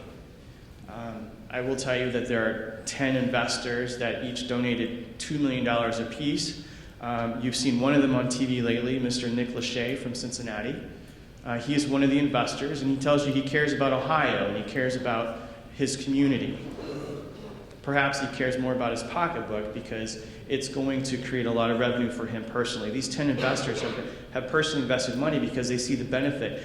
We are potentially changing our founding document for Ohio, the state constitution, with a business model, with a business plan for the benefit of a small group of people. Now, if they don't want to call themselves a monopoly, that's fine. I'll give them that. They say they're going to be 10 competitive site growing sites, which in my opinion is actually worse because if you think from a business model, the 10 sites are going to try to create a more powerful product, a more dangerous product and market it to more people to be using it. So if they want to say they're not a monopoly, that's fine. I'll give that to them. They've actually called themselves even worse, and that's my personal editorial there on that. So again, it endows, this is what you will see on the ballot, endows exclusive rights for commercial marijuana growth. It's the commercialization of marijuana. It ignores the research that has been already presented this evening, the legitimate research that happens that may need to happen, and the legitimate uses for marijuana that could potentially be there, but this is not the way to do it. Extraction of self-designated landowners who own the 10 predetermined sites. This is very interesting. The second piece in the language will tell you that it permits the retail sale of recreational marijuana at approximately 1,100 locations statewide. The actual number is 1,159 retail stores. These are the stores where you can go and buy marijuana for recreational purposes. Now, how they came up with that number is on a per capita basis. One store per 10,000 people. In our own county of Hancock County, with a little over 74,000 individuals, we could potentially have 7 recreational stores. Now, that doesn't count the number of medical dispensaries. The number of medical dispensaries allowed across the state are unlimited. To put this in perspective for you, Hancock County doesn't even have a Starbucks yet. We've got a great coffee. I just had some from right across the hallway there. But 203 Starbucks in the state of Ohio. 203. Now, when you travel, usually when you go to a bigger city, Columbus, Cincinnati, Cleveland, there's usually a Starbucks right around every corner that seems like that. Now, we're going to potentially make 5 times the number, if not more. There are only 1,159 is 3 times the number of state liquor stores in our state. So we potentially have a lot of opportunity to increase the access and availability of marijuana to our youth in our community. One of the things that we know, and they will tell you that, well, marijuana is only going to be legalized for those that are 21 and age of older. Well, most of us in here are college students, or at least were at one time, and we know how well that age of 21 sticks and how much we adhere to that. We know in prevention world that when you increase access and availability, whether it's legal or not, the more likely your youth are to use it. We will see a little bit in Colorado that there's an increase in the use of youth that are using marijuana, and actually what they're finding is that it's being diverted from medical use. Legalize the production of marijuana-infused products. This is where we get our pot brownies. This is where we get our cookies. Now, you'll see some pictures from Colorado that will question, are they really going to be marketing to kids or not? And you'll see what I mean in a little bit here. But this gives us a concern. Think about, the Halloween parade just started downtown Findlay. And one of the things that the Findlay Halloween parade downtown is that it's the largest event attended by our county. 15,000 people show up. And one of the things the kids go there to do is to get candy. If this were to pass here in a week, would we be allowed to do the same thing with our Halloween? I don't know as a parent, if parents in the room want to take that risk of people throwing candy out that potentially could be marijuana infused. What we find is the marijuana that's in infused products is stronger because of the extraction, and as was just pointed out, you don't find the effects right away. It takes a while, so people are eating more. I'll tell you a little interesting story. Maureen Dowd, who's a pretty prolific and well-known writer for the New York Times, went to Colorado to find out what is this marijuana edible product and what does it do. Well, she sat in a hotel room and she decided to eat a cookie. She took a bite. She didn't feel it right away. So she thought, well, maybe I didn't have enough. So she ate the whole cookie. For the next 8 hours, she didn't know where she was. She didn't know who she was. She didn't know what she was doing. That's how strong this is, and our kids in Colorado are getting their hands on this and are being sent to the emergency room for intoxication from marijuana. Another story to share with you is in the book Going to Pot, Warren Bennett, who was our first drug czar, shared a story of a couple who were going to go to a Steely Dan concert. They were an elderly couple, probably in their late 70s. They wanted to kind of reminisce from their younger days. So they had a younger neighbor across the street that they were chatting with, and they said, well, we're going to go to a Steely Dan concert. And their neighbor said, well, hey, I've got some great stuff for you. Why don't you try this out? And they thought about it, and they said, well, why not? We're going to go revisit our younger years, and so we'll take this with us. So they got to the concert, and they sat in the car, and they decided we'll toke up before we go into the concert. Well, once they finished having a couple puffs off their marijuana cigarette, it took them 3 hours to figure out how to get to the concert. And the reason is because marijuana today is not the marijuana it was in the 1960s. To give you an example, smoking a marijuana cigarette or a marijuana joint in 1960 was the equivalent of having 1 can of beer. Today, some of the marijuana strains that have been created and cultivated are the equivalent of having 12 shots of vodka. Think about that, 12 shots of vodka. Now, this is some of the marijuana that our kids are getting their hands on and starting with. Again, we talked about issue 3, only allowing persons aged 21 years of age older to possess it, own it, purchase it. Now, the amount of marijuana that's allowed by this amendment is up to 9 ounces. You can grow it at home and have up to 8 ounces, which would be 4 flowering plants, or 1 ounce you can purchase. Now, that's enough marijuana to keep you high 108 days, 24 hours a day, 7 days a week. That's an entire semester. I'm not sure the professors in the room would be very keen on that. Now, Responsible Ohio is going to tell you that we're going to teach responsible use of marijuana, but we've done the same thing with alcohol for how many years now? We have at least 40 years of research to show us what responsible, quote-unquote, responsible drinking guidelines are, low-risk drinking guidelines, but how accurately do we really follow those?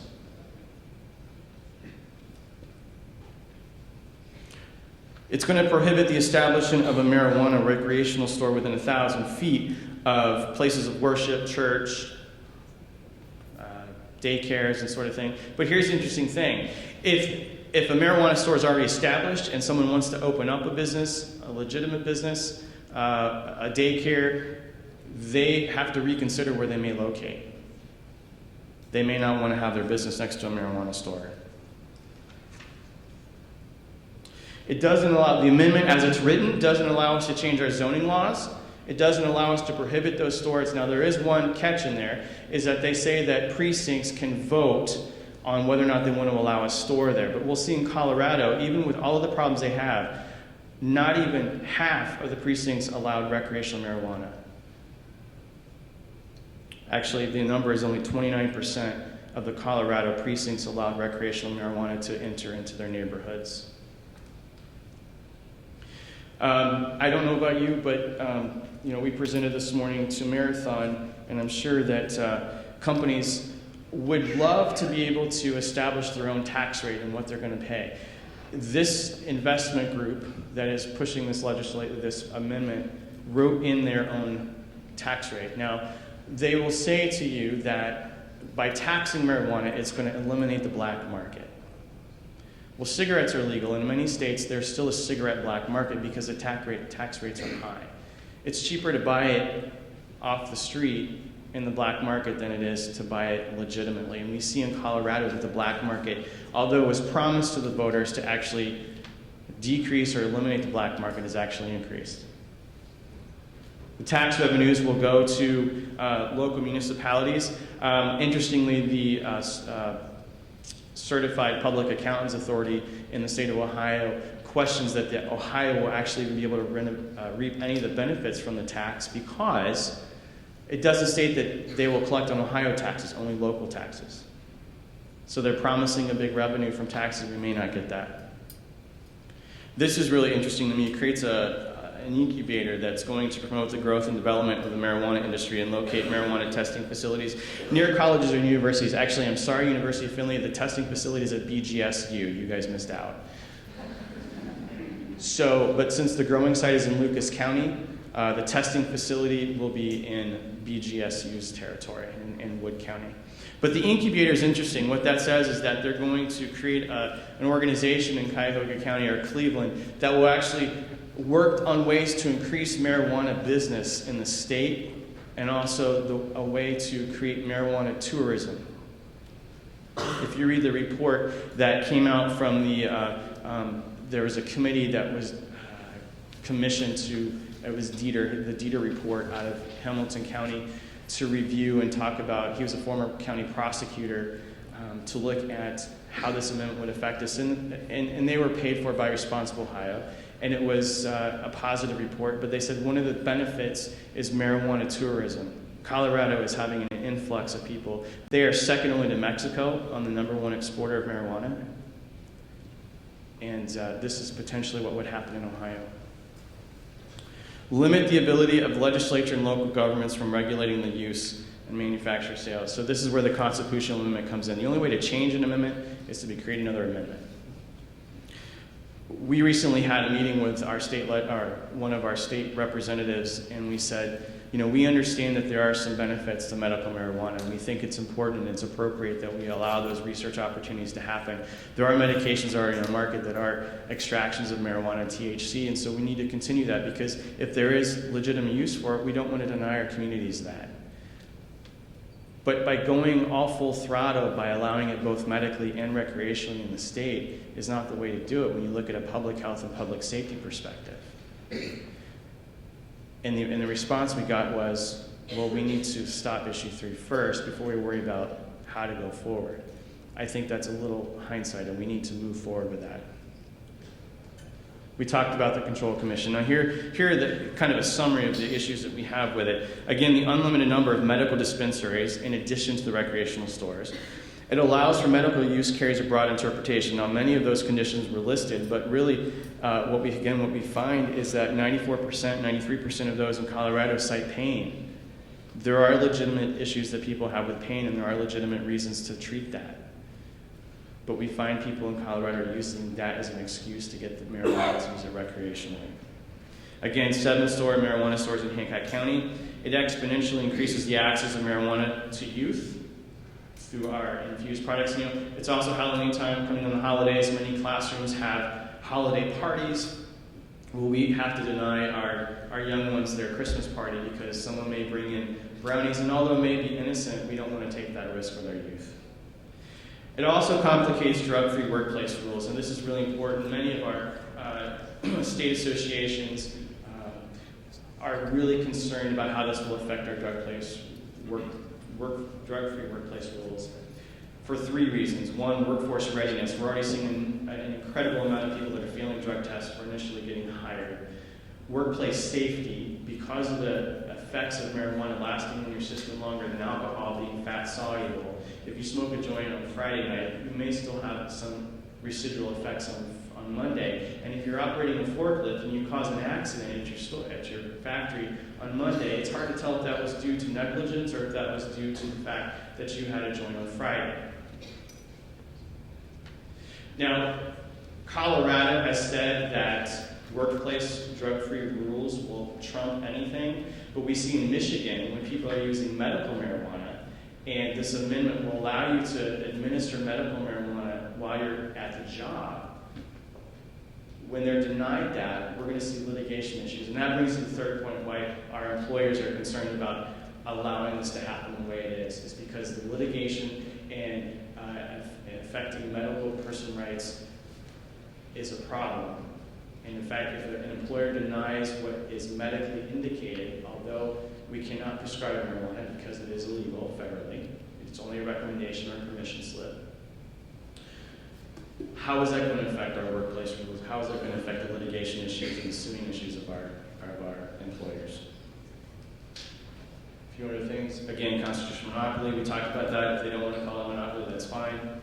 Increases the pervasiveness of marijuana. How is this going to be advertised? We saw before the massive or the master settlement, tobacco settlement back in 1998, how it was advertised towards young people. Joe Camel, let's get them hooked early so that they continue to buy the product.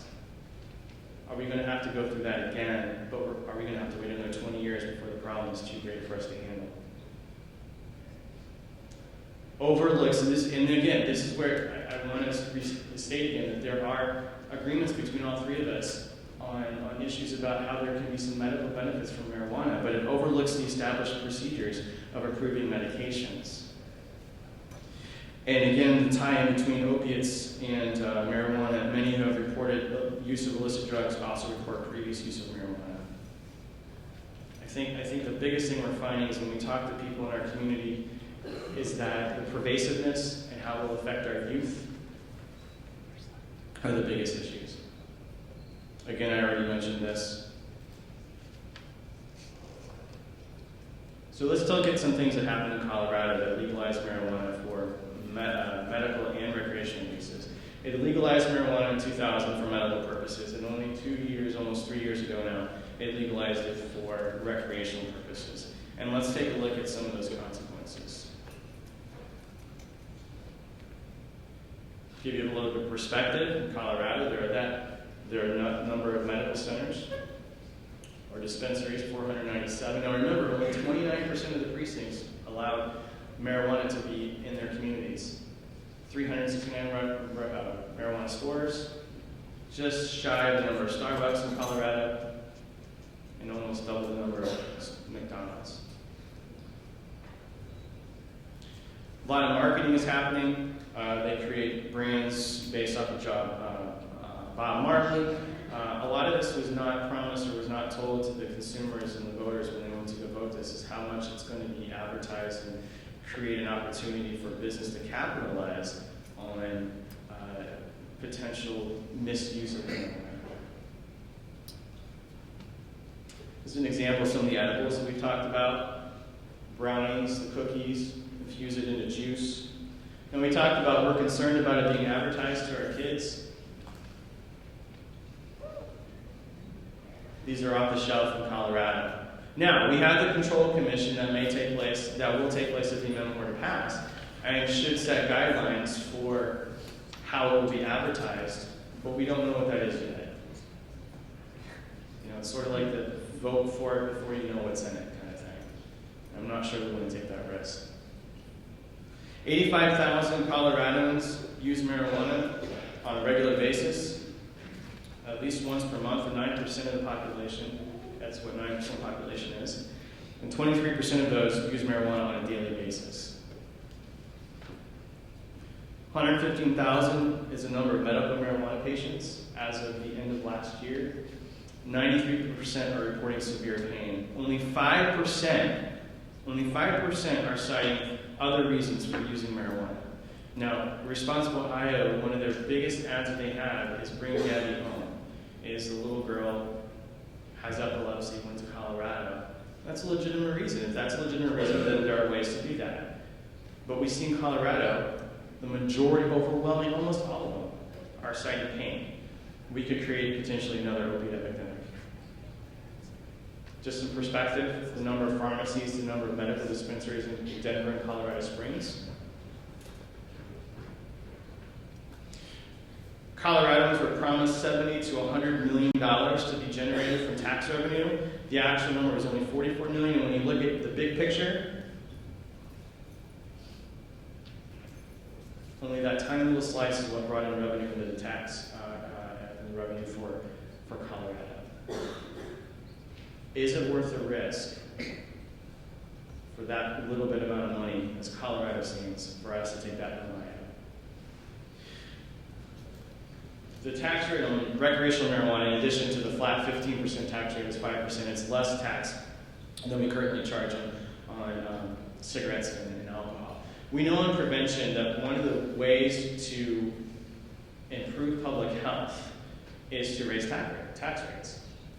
The more barriers you create on a harmful product, the less likely the community is to use it. Now, that doesn't address individuals that necessarily have a substance use disorder or have a misuse issue with those substances. But from a public health standpoint, when you create a barrier like increasing taxes, the less likely people are to use it.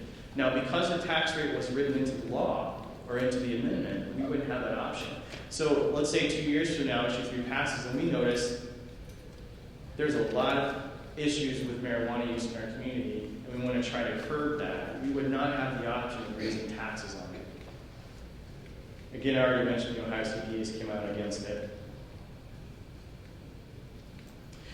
Again, I can't stress enough, even though it's legal and even though it's taxed, it does not necessarily mean that the black market's going to go away. Opiates are legal. Oxycodone is legal. Doesn't stop it from being sold on the street. Doesn't stop people from using it inappropriately.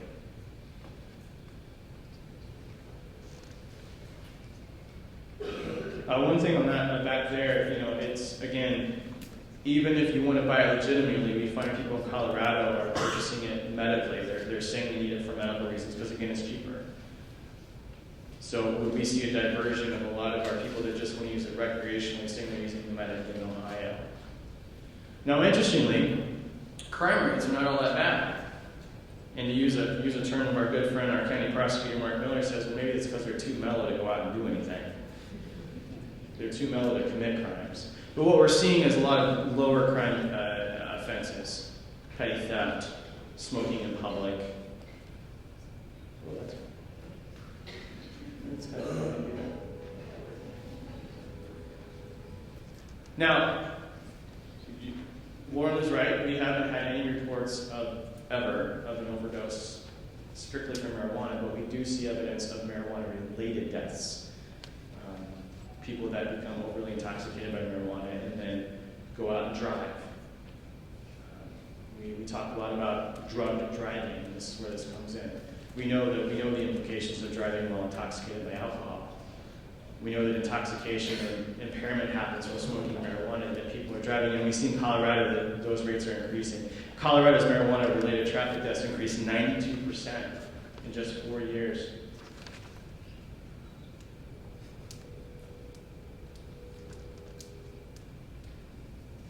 You can see that 40% of all of DUIDs in Colorado were positive for marijuana only. An even greater number with marijuana and alcohol.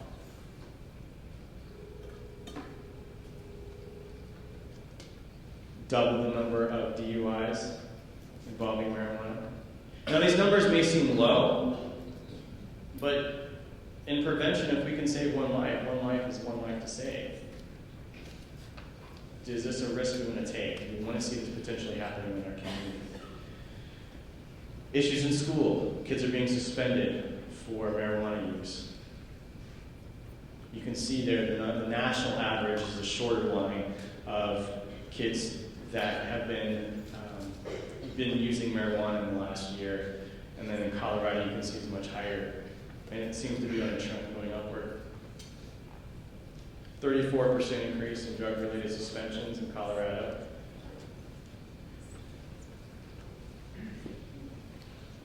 Drug-related suspensions and expulsions. You can see that once it became legalized recreationally, it increased.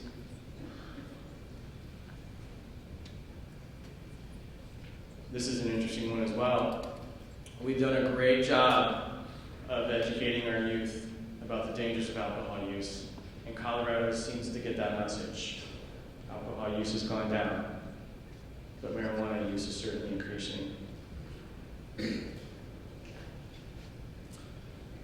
Teen admission to treatment for marijuana use increased 66%. Most teens are citing that they, that are in for treatment. A interesting report just came out last week by the NIAAA.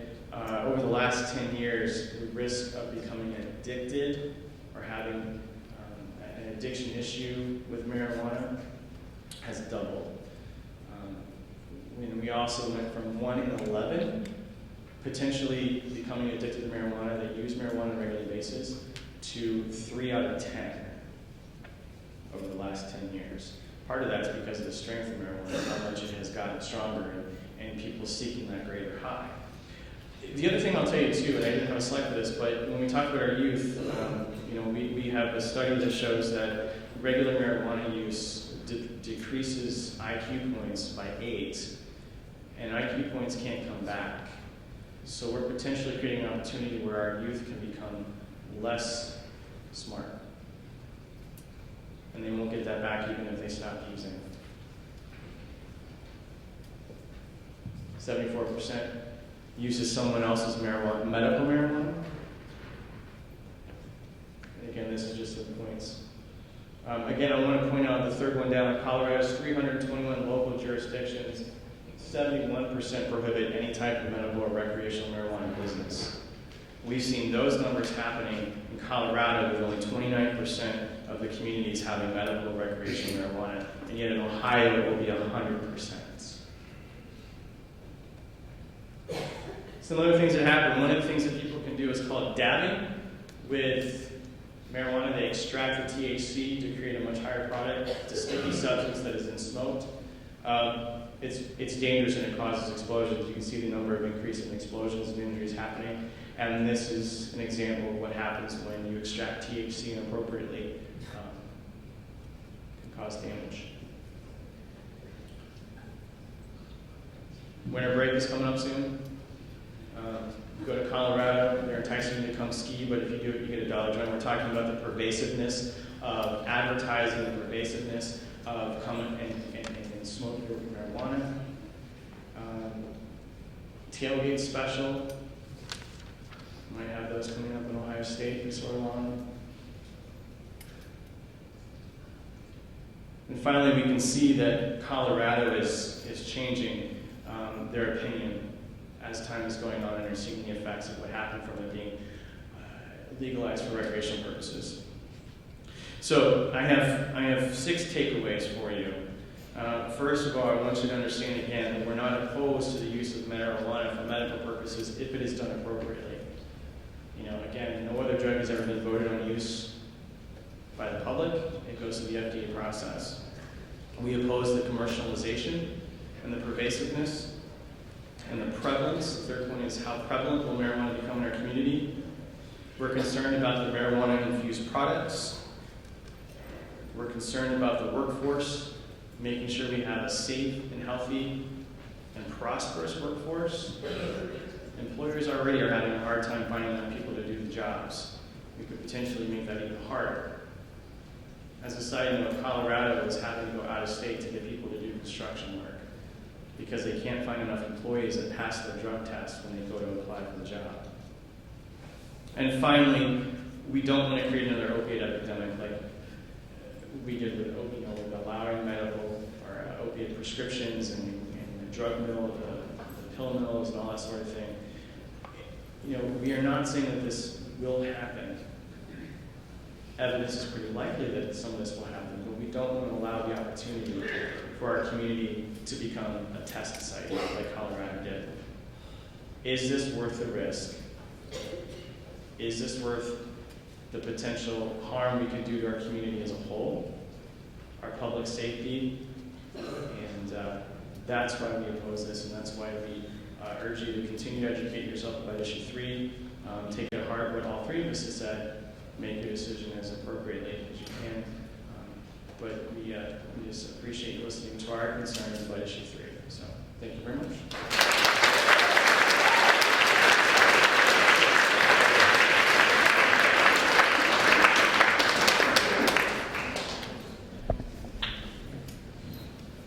I'd like to say thank you again one more time to our 3 presenters this evening. They did a great job.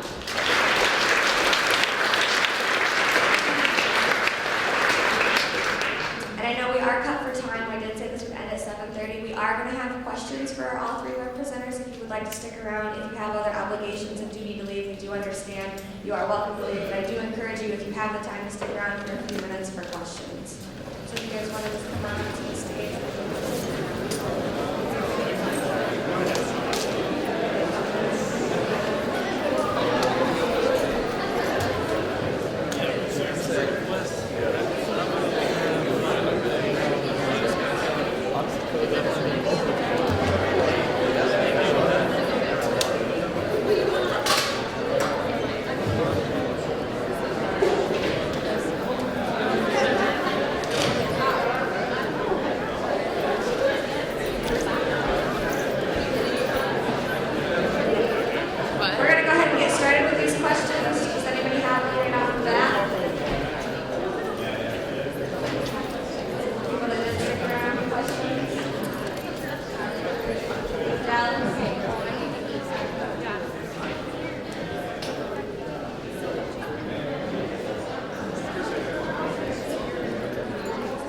Can you hear me? Oh, okay.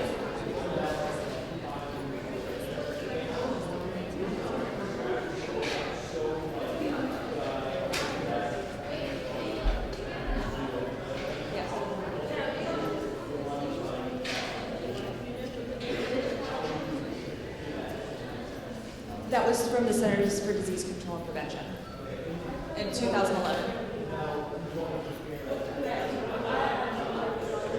Right.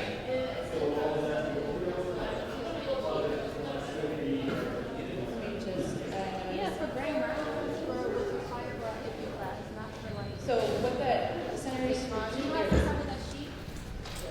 says, so source Centers for Disease Control, sorry.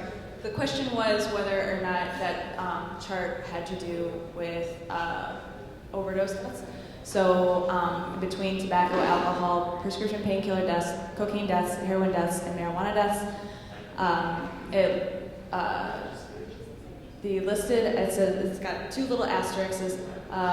Listed alcohol deaths do not include indirect causes like fetal alcohol syndrome, traffic accidents, and homicide. And then the other asterisk says that these only count as overdose deaths because no better federal data is available. So, as far as the comparison, just has to do with the toxic doses of the negative properties of these. So.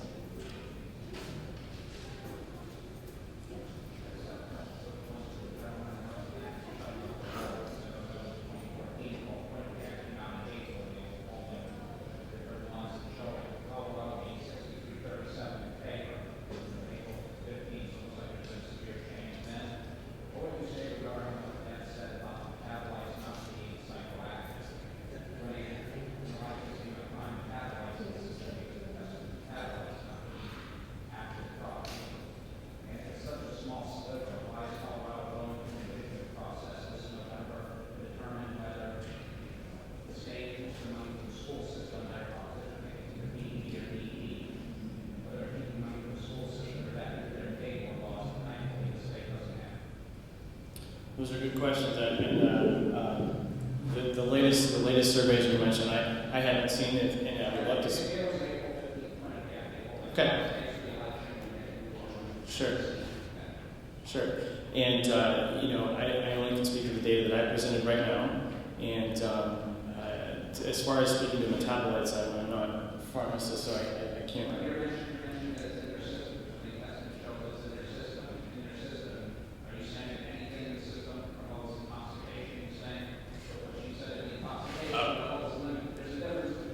What that data was telling us is that it showed that they had marijuana in their system. Yes.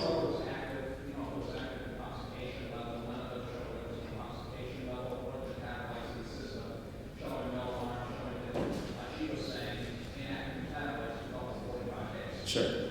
Well, I can't speak to the question. I really can't. Yeah, unless you can.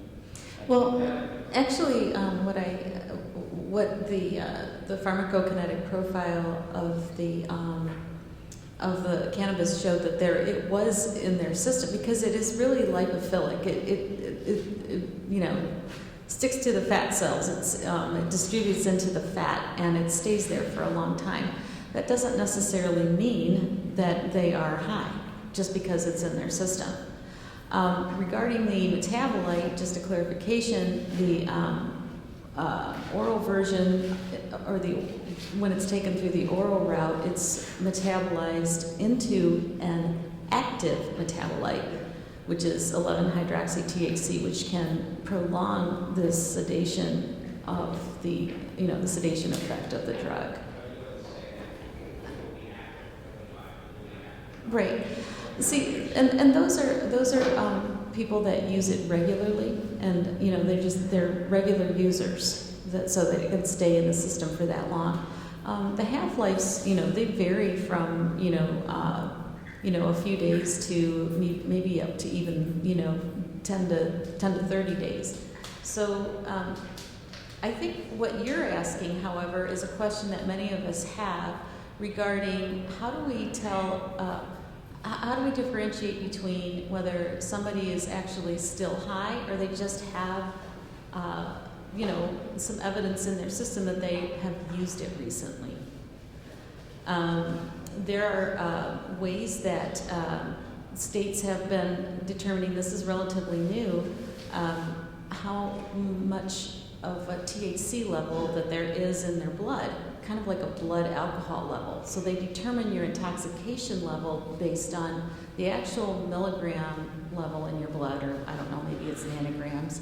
I don't really know. I didn't look into that much, but there are ways of determining whether someone is, other than your sobriety test, whether they have too high of a THC level in their blood. So some of the states are doing that. Like a swab inside of the mouth is one method of determining whether or not somebody is intoxicated. Is in the case of somebody who might have been driving. So if the swab test can test for the metabolites in the saliva. There would be a difference in your body all over 45 days and active intoxication would be better.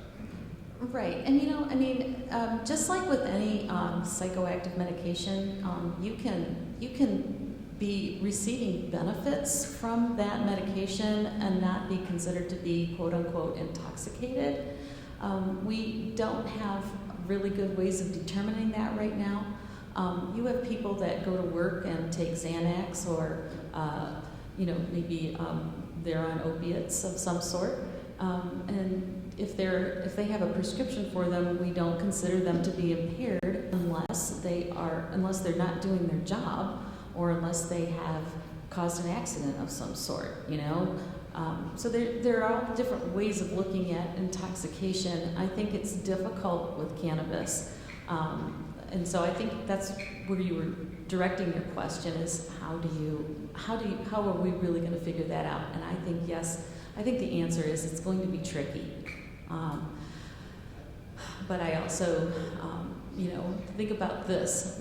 Do you want a surgeon operating on you after they've, you know, smoked a joint within the last, you know, 4 to 6 hours? You know, do you want somebody, you know, working on your car? I mean, various kinds of scenarios that you can look at as far as intoxication. But if you've got somebody that needs medical marijuana and they're sitting in an office, if they're working at a computer, if they're doing customer service, and they have, say, severe, you know, neck pain, or they have multiple sclerosis, do we really want to, you know, fire them if they're not, if their level of medication is, you know, not really affecting their job performance or the safety of somebody? So I think these are all theoretical questions, and we have to address those. Yes.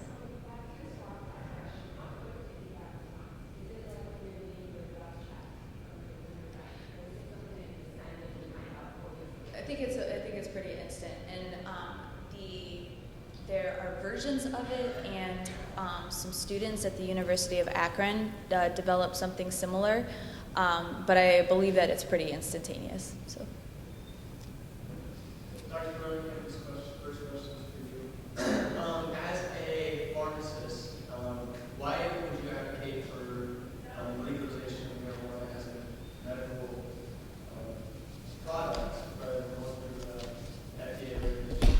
And then second question for Caitlin, what is the benefit of going through the medical marijuana route rather than if I had an ailment, just going to any dispensary and treating myself outside of the medical route? Those are both really good questions. Why would I advocate for the legalization of medical marijuana instead of going through the FDA process? That is a loaded question for me, and I am pretty opinionated on the fact that the federal government has stalled research for half a century. You know, I think that because of the financial and the political interests, and because of fear of repercussions, that we are not allowing the studies. I have heard story after story of researchers who have applied for legitimate grants and permission to study the drug, and unfortunately my game was thrown off a little bit, so I didn't get to the slides, but there are so many hoops that they have to jump through to study marijuana because of the laws and the regulations that were put in place at a federal level. up until this year, they had to go through 4 different organizations. They had to go through the FDA, the National Institute of Health, NIDA, and the Public Health Service. And so you might get approved for one, and then you'd have to go to the next one, and then you'd get approved for that one, and then you'd have to go to the next one, and then you'd have to go to the next one. So there are researchers that have complained that they have been waiting for 10 years to get a study approved. So why is this happening? Why does that have to happen? And so I think what's happened is that there are a lot of people, I think our veterans are a really vocal population, that have said, we have just got to really squawk a little bit louder, and that's probably how all of these state laws ended up getting passed, in addition to the help from the financial interests that are in place. So it's kind of a long answer to that question, but I don't know how much faith I have in the FDA approval process, number one. And number two, is for this particular thing. And number two, my question is, are they going to allow it to be studied as a whole plant? And I think from what I've read, that whole plant medicine, or at least multi-component medicine, is probably a better way to receive the medicine than breaking it down into single components, studying it for 16 years, and then charging our population an arm and a leg for the medication that they have already could have had access to. As a synthesized version, as opposed to the natural version. So is the aim to legalize this in hopes that we study more, and hopes that, or Yes. that it won't be studied more, so they can just be available to anyone who's taking this to be. Exactly. I mean, I think both of those things are true for me. And my wish, and I actually have this on a slide, is that I wish that I'm not. There are parts of this issue 3 that I absolutely do not like and I disagree with. But my fear is that if this doesn't pass, that, and I don't really want it to pass that badly. I'm really ambivalent. I am definitely the mom in the middle on this, but if it does not pass, I really believe that our lawmakers and our legislators and our healthcare professionals need to get together and discuss this intensely and put together a proposition similar to the state of Louisiana, which allows the state medical board and the state pharmacy board to make these rules and regulations. I think.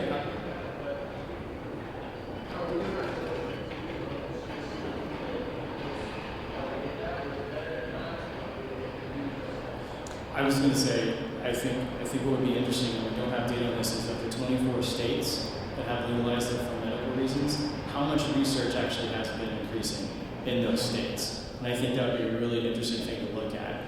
I would like to dispute that because Dr. Sue Sicily, who was a psychiatrist at the University of Arizona, she is one of the only people to ever be approved for a NIDA study to figure out the efficacy of cannabis for PTSD specifically. She was approved, and within the same year, her position was mysteriously terminated for restructuring purposes or whatnot. Dr. Sue Sicily is going to be one of the board members of the proposed International Cannabinoid Institute for the Licking County site if the law passes, and she will be able to continue her very serious research on how cannabis use can help PTSD patients and help reduce suicide rates. It is shown that in states that have approved medical cannabis that the suicide rates drop anywhere between 5 and 10%, which is an astonishing amount considering how many people are affected by that. Is it reasonable to use fentanyl and look at that drug to see if it can that? I don't think so. It's 100% THC. And so, and it's, really psychoactive. There are a lot of patients that fail treatment with that because they don't like the way it makes them feel. And, we need more drugs that are looked at that have different proportions of CBD and THC, just like the Sativex has. No, I guess, as my fault to keep interrupting, but the question, my second question is why I would go to a medical prescriber and Well, and I think that's where proponents of issue 3 are saying that, you know, and I've heard American veterans say this is my body, this is a plant, I have the right to do with my body what I want to do with it. It's quote unquote safe, it's been used, studied, blah, blah, blah. So if I want to treat it myself and go to a retail outlet and discuss it with a person behind the counter, then I have the right to do that. If I want to grow my own, I have the right to do that. And the thing that, and I don't necessarily agree with that. However, I'm just kind of telling you what I've heard, you know.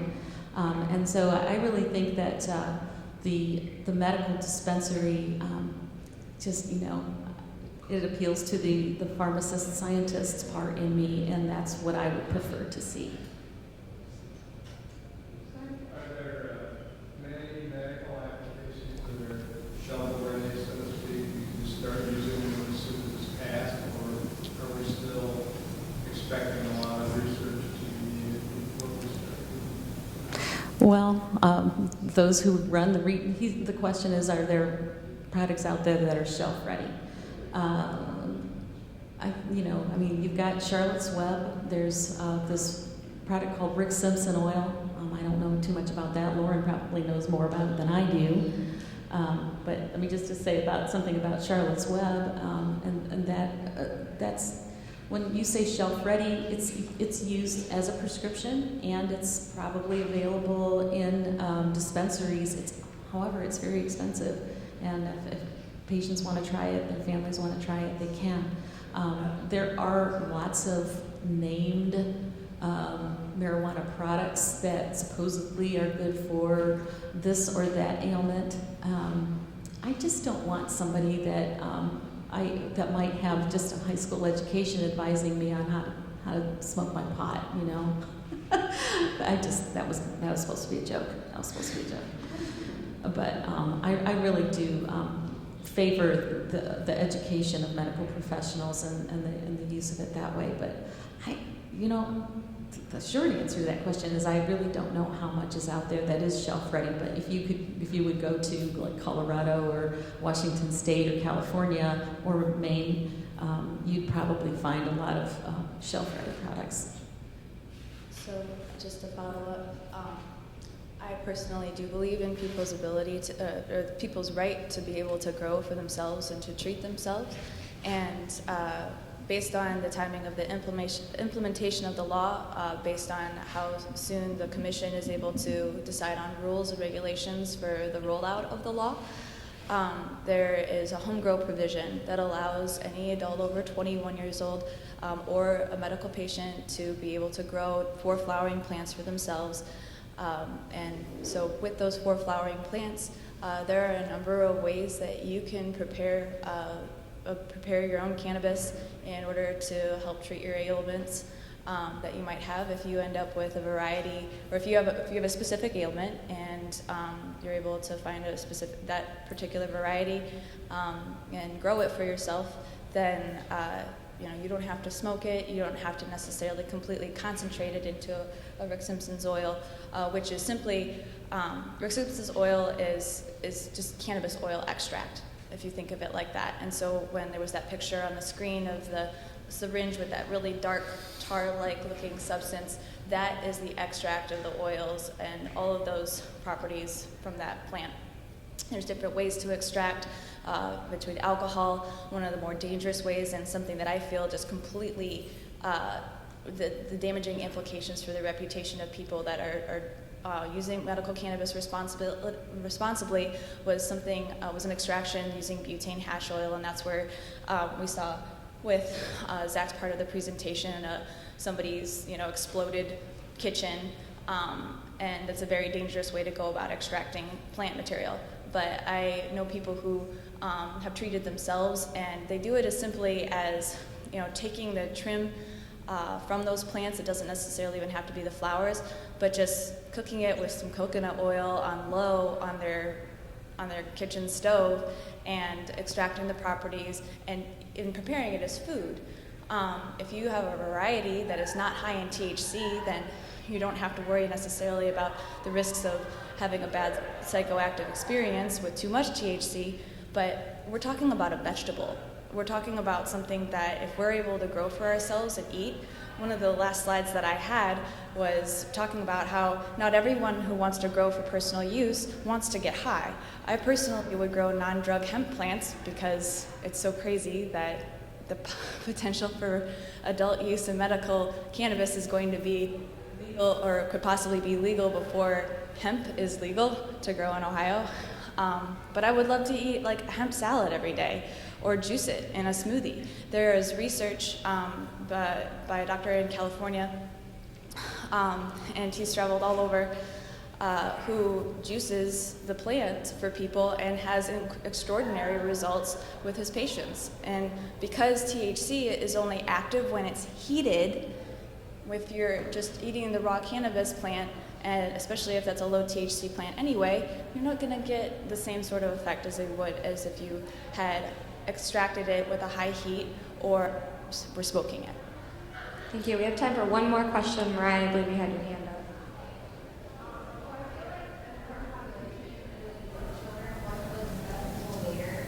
So how, especially with people arguing it, does that mean that people who are watching your children are going to be okay to be under influence, or that if you something they're not allowed, how are you ensure that they're not being candies or things? Because I know from my perspective, my little girl is doing contract.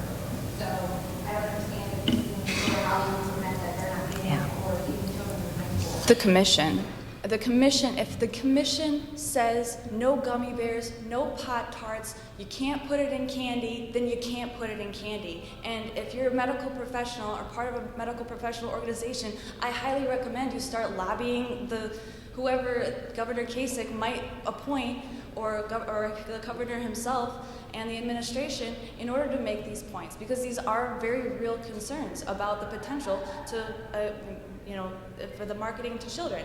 It actually states in the law that it's going to be required by the commission to make sure that any of these edible products or any of the marijuana products aren't appealing to children. So that is something that is part of the Cole memo, the federal oversight, the recommendations that the feds said, look, you have to abide by the rules. And the first thing on that list is you have to make sure that it doesn't fall into the hands of minors. And Colorado is a different legalization plan than what is proposed for Ohio. We also have an alcohol control board that does similar things, and yet alcohol drinking is sexy. You watch the Super Bowl, and I understand that the commission will be charged with those things, but they're also going to be charged on a political basis, and so I think they're going to be very susceptible to lobbying and what kind of influence will they have. And the last thing I want to point out is, please keep in mind, we're looking at this, at least from our perspective, from a public health model. And although, again, medical marijuana can be, can have some benefits if it's done appropriately, your right to do with your body stops when it harms me. And that's why we have seatbelt laws. That's why we don't let people drink and drive, because although you may want to have a drink and go drive, but you potentially are taking my life at risk. And so we don't want to open up that can of worms by allowing everyone to use marijuana on a recreational basis. And that is the point to remember with issue 3. Dr. Parker, I know that you said only one question, but did you have a question? I would love to hear your question. I saw your hand go up. A couple topics ago, but I was just thinking about Dr. Susan who would come to Ohio to do her research. I'm just thinking, we have 24 other states and DC. Why has she not gone to one of those states to continue her research? Why does her research on PTSD hinge upon being able to come to this facility? facility in Ohio? Just a lasting thought. Sure. Sure. The disruption of her research was relatively recent, and in light of the fact that Ohio was going to move forward potentially move forward with this legalization plan, and that the properties are so that there's a lot of dispute over whether or not this is a monopoly. And while it is definitely a controlled market initially, what it does is doesn't necessarily award 10 licenses, just 10 licenses as far as like the control of that. The rights for the ability to commercially grow cannabis are in the property. So what this really means is that we are going to have 10 constitutionally protected properties that will be legal to cultivate cannabis during a time when that people are still getting rated for trying to move forward with research. People are still, there's different there's different risks in moving forward with the research and having it completely undermined by somebody pulling strings at the top.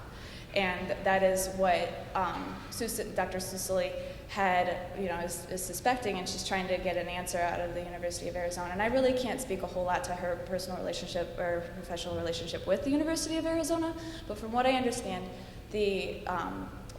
this site in Licking County that would be one of the 10 constitutionally protected properties, the initial investor group that would own the Licking County site essentially was able to accept a proposition from this International Cannabinoid Institute that says, hey, we recognize that research is needed immediately if this passes, and we would like to be responsible in establishing a research facility where people can come from all over the world and study different the efficacy of medical cannabis as opposed to just being forced to continue to jump through hoops and being told that we still have to study for potential harms and risks, as opposed to moving forward with this conversation and really moving towards those efficacy studies.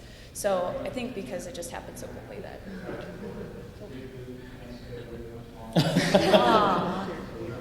Thanks, Dick.